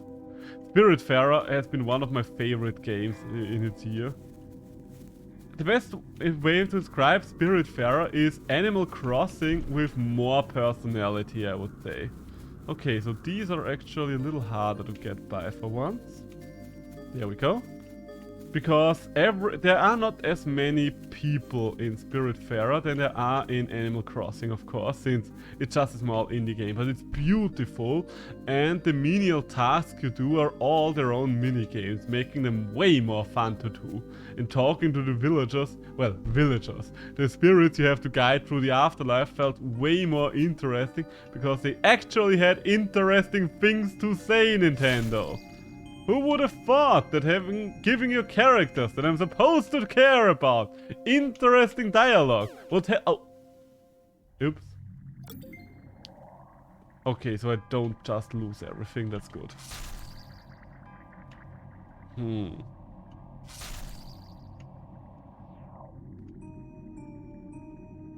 Okay, I see now. I see what's happening here. You're face to face with greatness, and it seems, oh, it's a lot to face the but when you're staring at a demigod. Oh, shit.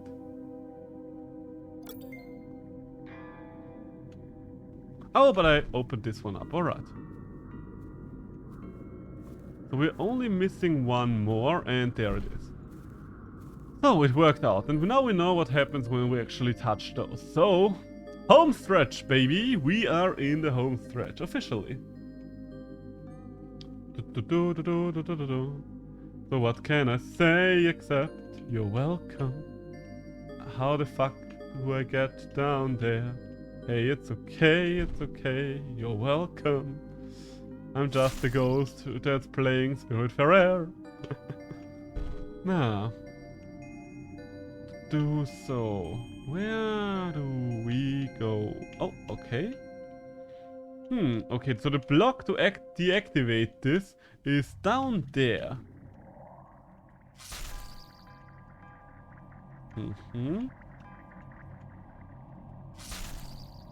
Some of them just change around. Let's see if that one worked out for me. Yes, it did. That's good, that's good. I will just assume that there will be one thing on the other side here, just because this is way too, this is way too challenging to be just a couple of floating around balls.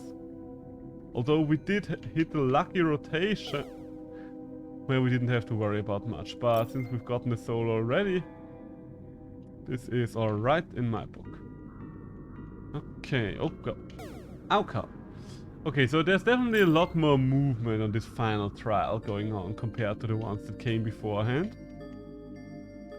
I really don't want to imagine how this will go when you're playing on a god damn it. It's kind of hard to see where we can walk as a hovering little ghost and where we can't.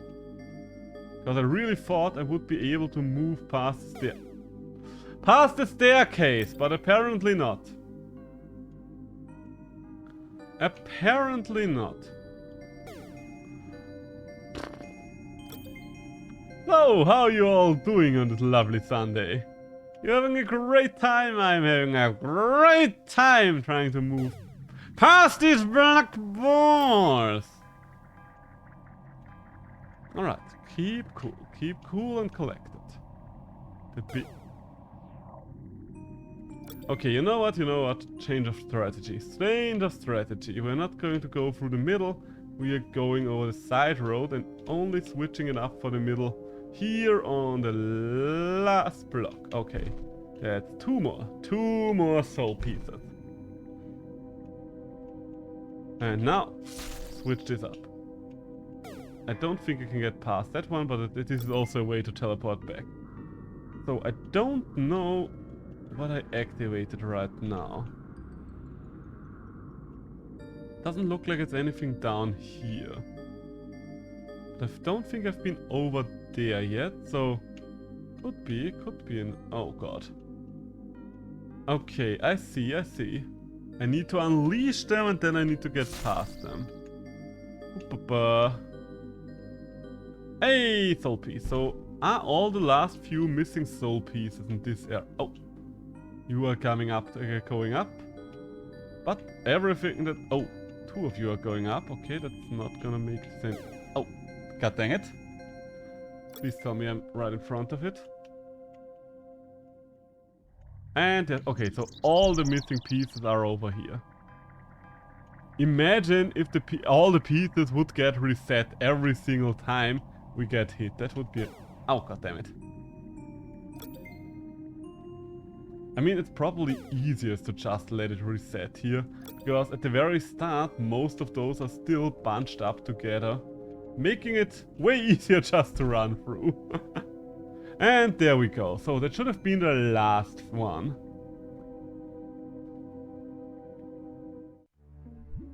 So we are back here. What now? I guess a boss fight with the Titans are gonna happen soon. Magnificent! You have cleansed the Measure Realm of its immediate danger. Emerging is not needed anymore. Come, split! Human! My portal sustains a temporary connection to your world! Use it if you deem necessary. Okay, let's save real quick.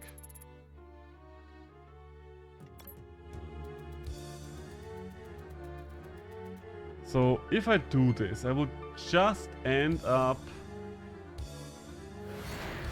I don't want to know. Is it going to teleport me back into the heart of the temple? Because if so, then I'm not gonna... okay, yeah, so I would still have to run all the way back to the healing station. So I am just going to go up against the dude. Because I refuse to walk all this way back just to heal. Aurora will be able to deal with it. I am I have full confidence that Aurora will be more than strong enough to deal with it. Also, is Aurora leading right now? No, Phoebio is leading.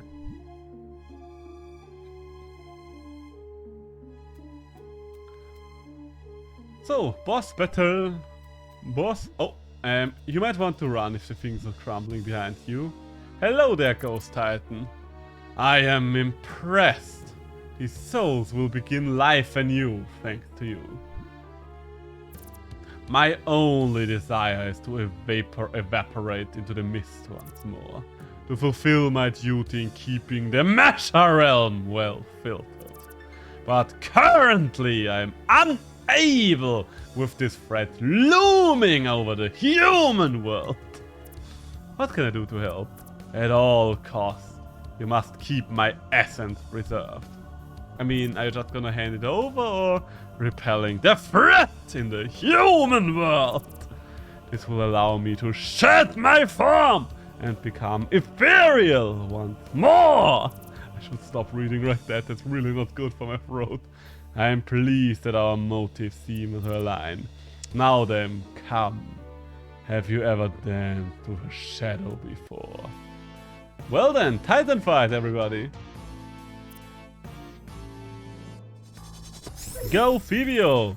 Why didn't you humans protect the planet properly? I mean, I don't know. Oh, you're level 35. I only just noticed. I mean, but my bear is still ahead in level. And that's a one-shot. Okay, poor little Phoebio. What's this about protecting the planet now? Because I'm pretty sure your beef with me was something else beforehand. So, let's see how the snowball fares. Oh, come on. Right now is not the right time to miss. Okay, you're decreasing both of my attacks. That's bad. How much damage do we do to you with -1 attack? Not too much, I'm gonna be honest here with you. That's what I would categorize as not too much. Now you're increasing my defenses as well. Oh, that's a nice crit. And you got knocked down. Okay, so we are still doing a good job here. Ooh, that one hurt. So now it's time for an item. I do need an Combi Cake M for this situation. Combi Cake M, go! Okay, I think with the Combi Cakes it will be more... Oh, come on. Wait. Why is it... Huh, it can hypnotize something that's still in its ball. I don't know what the use of that is. Usually you want to hypnotize whatever out and about. But I guess it's kind of a setup tool for later on. Oh yeah, all these stat changes. Stop missing! Like, for heaven's sake. Okay, Borealis is down. So let's send out the sleeping Slitherpin and bring Borealis back to life. Where are my Phoenix Stones? Use. Will also be good because it does reset all of the stats as effect. I have no doubt that Slitherpin is gonna die. Oh, it's not gonna die here. Huh. That comes as a surprise. Under these circumstances, I am gonna use a turn to also use a Phoenix Shard on... I guess Phoebio would probably be the most useful here. And you... Okay. Alright then. Under these circumstances, maybe I'm gonna heal up Phoebio just a little more. Yeah, let's heal Phoebio, because Slitherpin is going to die no matter what. Slitherpin has no chance in hell that you're gonna outspeed Lukin. I love you, but that's just not gonna happen. So, Borealis! How much damage would Beat Up do to you? I do wonder. A little less than 10 apiece. So I think it's still better to go with just the regular old... Just the regular old Snowball. Okay, you are resting there. Feel free to do so. You have a lot of SP. Can we get another knockdown perhaps? Can we get another knockdown in here? Oh, another critical hit. And another snowball. Is it a knockdown? Oh, and you miss. So I do want to use another combi cake. You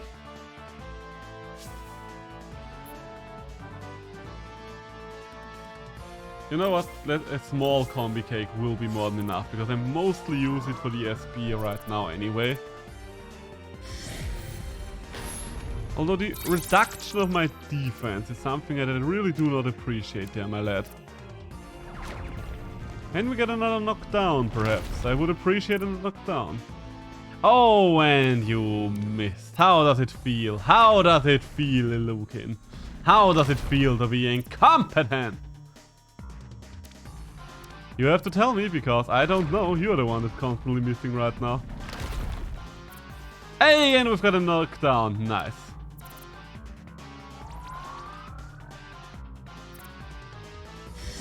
Are you going to kill with that's the question? No, you're not. There's still a chance for me to eventually murder you on this life. Oh my god, we actually managed to knock him down. Okay, just to make sure, beat up. Because it doesn't do much damage, but it does have a higher chance of hitting. And why are you not dying? You've been at 1 HP for a while now. The last bit of power in this pathetic body. Why don't I just use it to reincarnate? Excuse me, but what? I am Ilukin. I am master over life and death. Okay, so that's a little annoying to say the least. So it did have a little extra HP on the side. Gotcha, gotcha. Hey, another crit. So I am gonna use another cake. Not a combi cake. Although, is another... You know what, if you don't think a combi cake is the right choice there.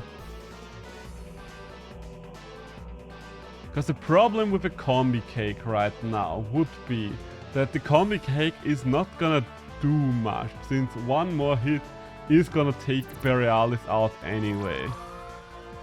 Because its defenses are that low right now.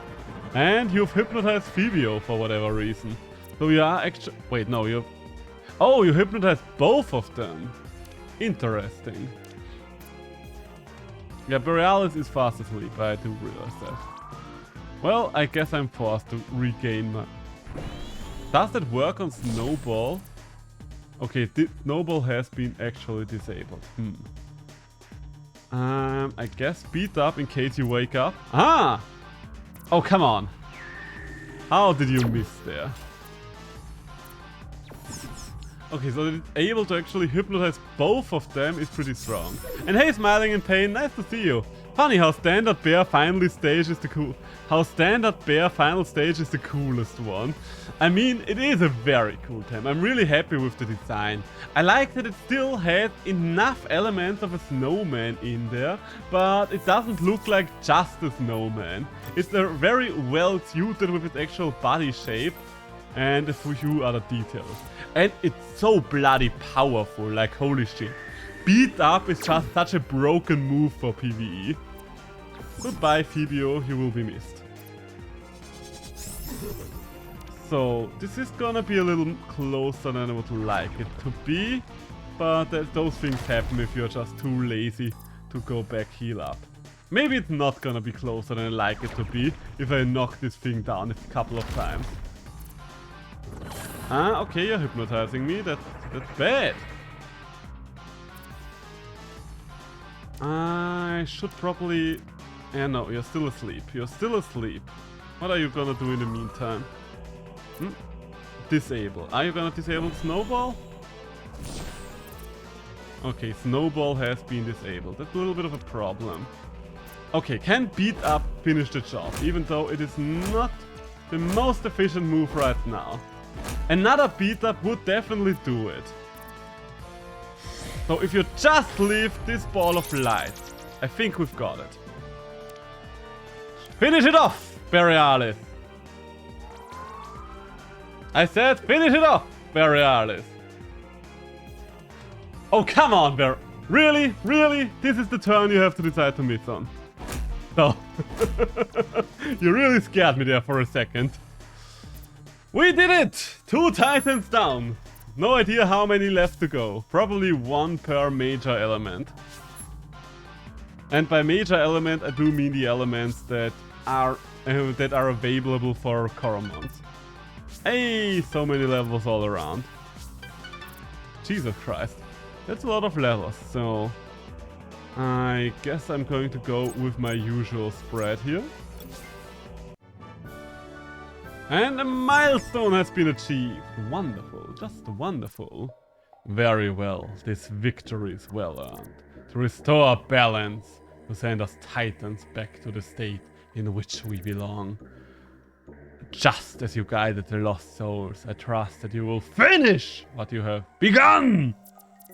Only when your task is complete, then we may focus our energy on what matters instead of squandering it to maintain these physical form!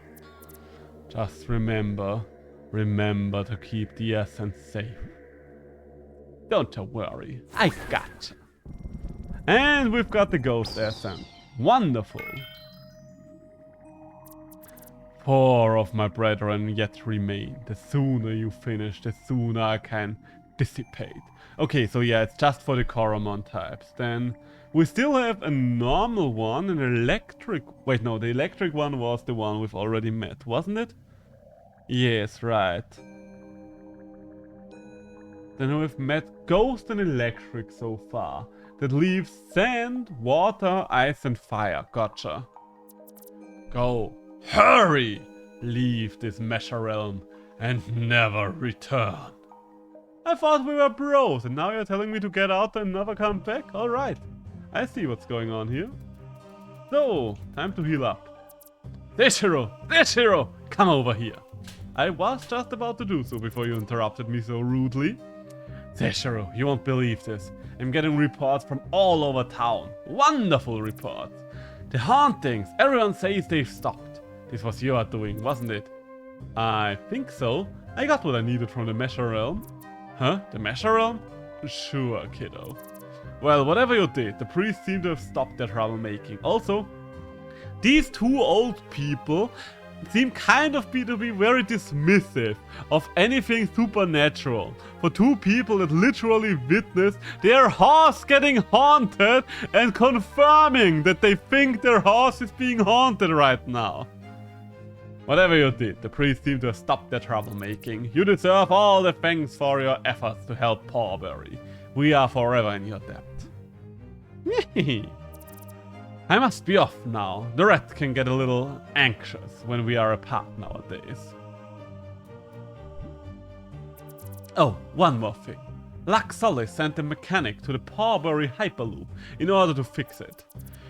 Is he an acquaintance of yours, perhaps? He mentioned you. Seemed excited. Said he'd had some sort of gift. You better head over there before you miss him. Okay. Where is that? So, let's heal up first. Well, first things first, let's save. Then heal up, and before I forget about it, there was one chest that was haunted before that I should probably be able to access now. So let's see about that. But first things first, let's heal up. There we go. There we go. Whee! So many levels. Come back whenever. I will, old man. I will. Don't you worry about that. I will use the free healthcare service you provide. Something very unbeknownst to Marika. And yes, we can open the chest now. Hey! Ground spinners. Nice, nice, nice. So, where did I have to go now? Logbook. Check out the Pawberry Hyperloop. Someone is waiting for me there. What the hell is the Hyperloop? I should probably know that. But I don't. So, I guess we're gonna find out together. I mean, there are not that many buildings in this village, so I guess it's just something over there somewhere. Yeah, as I thought, this is the Pawberry Hyperloop. Pawberry, not Powberry. Hello there, what exactly are you doing? One moment, Seishiro. Just putting the finishing touches on the reparation.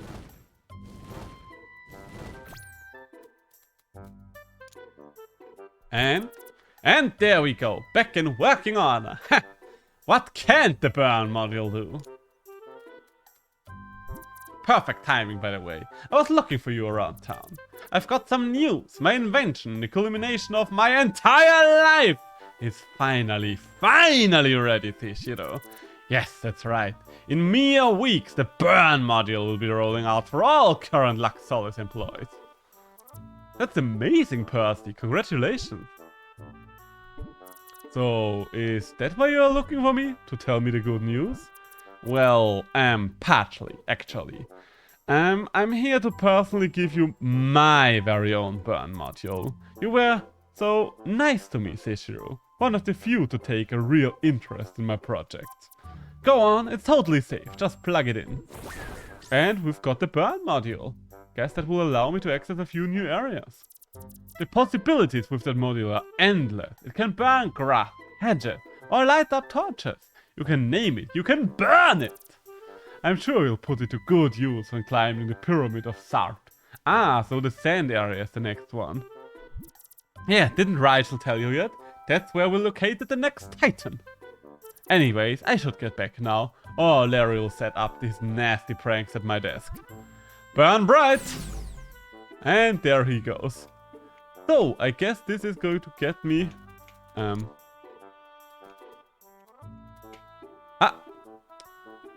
This is probably going to get me to the next area then. The sand area! I'm looking forward to the sand area.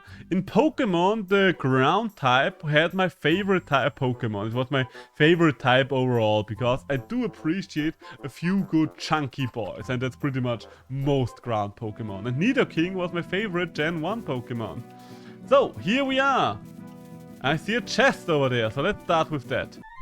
And hello there, who are you? Tuka. Ouchies, I got a poke on my knee from bumping into a cactus. But it's not gonna affect my ability to fight. I will see about that. Okay, we do know that one. We do know that one already. I don't think Wind Blast is going to do much against you, but let's find out. Alright. It's doing alright damage. Will mostly be a slugfest between these two, I think.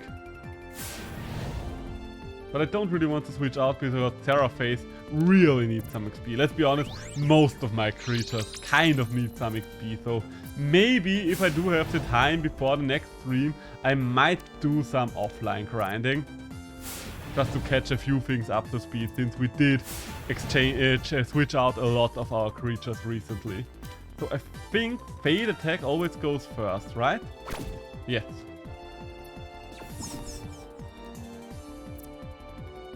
Hey, level up. Nice. But it's nice that we've defeated the new Titan. So there will be 6 of them in... Oh! That's a new one. So that's the final level. I guess that will be the final evolution of Beazle. That's a pretty cool design. I like how fuzzy the butt is. So, let's see how much the Wind Blast does for you. And you can Rage. Bad, because I can't really abuse it. Don't have much in terms of physical prowess. Could switch to something physical, but... as always, I think I'm just gonna let Terraface die. Well, I'm not always just letting Terraface die. But I do let Terraface die right now. So, whom of you is a physical attacker? I guess Slitherpin technically is. So, that's your first actual fight, my little lad. Let's see how you perform. Not all that great, apparently. Well, so much for that. Bitty Bolt. I'm just gonna send you out to die, but you will get some XP even though you're dead. So, although I might just spread the XP for this fight too thin. You know what? We're just gonna send out Borealis and finish the job. In case of doubt, send the bear. That's how we do it around here. You can defeat all of my team. As long as Borealis still stands, you have still lost. Hey, we've got some potential. So, I think that thing is a special attacker, so I kind of want to raise the special attack. It has a lot of base HP at this level, and its speed is so low that I don't know if it will be worthwhile to even put some points in there. Hey, and Slitherpin got a new level. And everything is getting new levels right now. Nice. I still don't know which of your values. I'm still gonna level some HP because you don't feel like a special attacker, even though your special attack is higher right now. But that might change depending on the moves you get. So hard to say. So what kind of loot do we have here? An HP cake! Nice, nice, nice. And finally, that's what I was waiting for. Something new. Oh, it's just a Slitherpin. Just our friend Slitherpin. Friendly neighborhood Slitherpin. We're just gonna ignore that for now then. Because as much as I love Slitherpin, I do have a rarer one. Oh, you are new? Testy Bite. Oh, and you're Sandstorm starters. Gotcha. Okay then. So, I guess Kitty Claws versus the weaker one. Let's get rid of you. Ah, only hit it 2 times. Okay, what does Burrow do? Evasion increased. Dirty evasion spammers.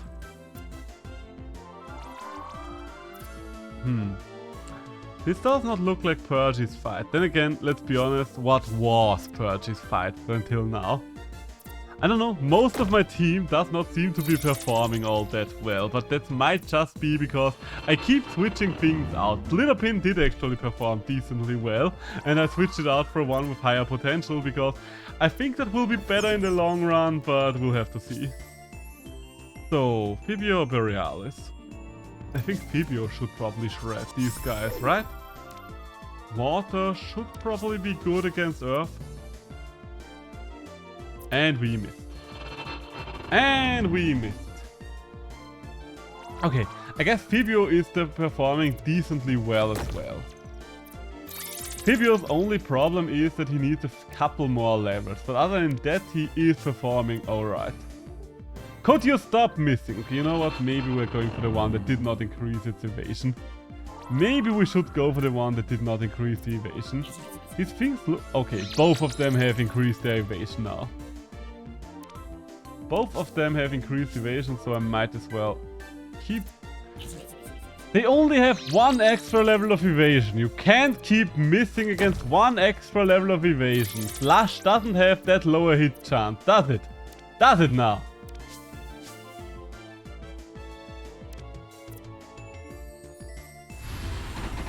Oh, Cloudburst hit both of them. I didn't know that there was a double hit. Ha! So much for that. Guess we are not gonna catch any of them. But I guess Fibio just had enough after all. Guess Fibio just had enough. Fibio will be very useful in this area, I think. Just because of its typing. You know what? Let's... Okay, it's in the lead right now, so that's good. That is good then. Hey, and a sand scale. Can you survive a simple cloudburst? If so, then you are worthy of being captured. And the answer is... Yes, easily. You easily survived it. Nice. And you actually killed my Fibio. That's less nice from you, but still. Taking some damage and... Oh, are you my last creature? You might actually be my last one already. Huh. So, sand scale should be captured now. And that's probably gonna wrap up today's stream then. I think that's going to wrap up today's stream. Let's just check out the sand scale dex entry. Standard... Oh, it's... Oh wait, no, that's the potential. It's the sand type. Dirt coat. The Coromon covers itself in a sturdy dirt coat during a sandstorm, increasing its defenses. Okay, so that would I mean, it is something that can profit from a sandstorm being active, but it doesn't really sound like the best ability. Usually you want to have increased attack or increased speed or maybe even heightened evasion or something like that to really profit from weather effects. So I don't know how useful you would actually be on a weather team. No, I don't need a name, and you can get to storage. So, but yeah, I definitely need to heal up my team. So, oh. Everything alright up there? I think it's time to burn stuff. Are you going to be alright? Or are you going to attack me when I get to you, lady? You might just want to attack me. Let's find out. My drill shovel, it's attacking a huge stack of gems right over on the left. But there's a stupid plant in the way. I tried using my push module, but the force goes right through. The stink module, all it does is make the bush smell awful. If you have another modules on you, please, I need some help out here. Don't worry, lady. Did you do that for me? Wait, that's my loot chest. Don't you dare open that chest. Huh, you actually found a gemstone. Yes, found them. Appreciate it, stranger. You can have the gem, I just need the chest. I'm gonna be rich. Here's a teensy bit of my profit for your trouble. Hey, you got some gold. Weirdly enough, that does seem to be the end of it, doesn't it? Is there... You can move over here, but it doesn't seem to lead anywhere. Okay, that's weird. Then where the hell do I have to go if I actually want to continue with the story? Can I? Wait. I definitely need to go back and heal up. But I'm a little confused now about where do I have to go. Where do I have to go? Maybe I need to head back and maybe something will happen then. But it seems like the sand area is a dead end, maybe. Or maybe I just overlooked something. Anyway, I do need to heal up, so that's not really the biggest problem. But doesn't look... Let's just check the logbook, maybe. Yeah, no, we definitely need to go to the desert. So I probably just didn't see another exit or something along these lines. Heal up then. And we are gonna move out. So, but that will be it for today. We have been going for quite some time and we are going to wrap it up because I do have some Among Us I'm gonna play with friends in the evening, and those are offline friends. Well, yeah, you could say it offline friends. They are not streamers and we're gonna play in German, otherwise I might stream it, but like this, we are just gonna play it for the hell of it, not for the stream of it. So, I thank all of you that joined my stream there, I appreciate it. And let's see who we could raid. Let's see who we could raid, potentially without spoiling ourselves. You know what? Como01, let's take a look at your thing. You seem to be roughly in the area that I am currently in. So let's check out Como01 together. Shall we now? Shall we now? So I will be back tomorrow. I will be streaming more around the usual times tomorrow. And well, until then, goodbye. Have a nice evening. Bye.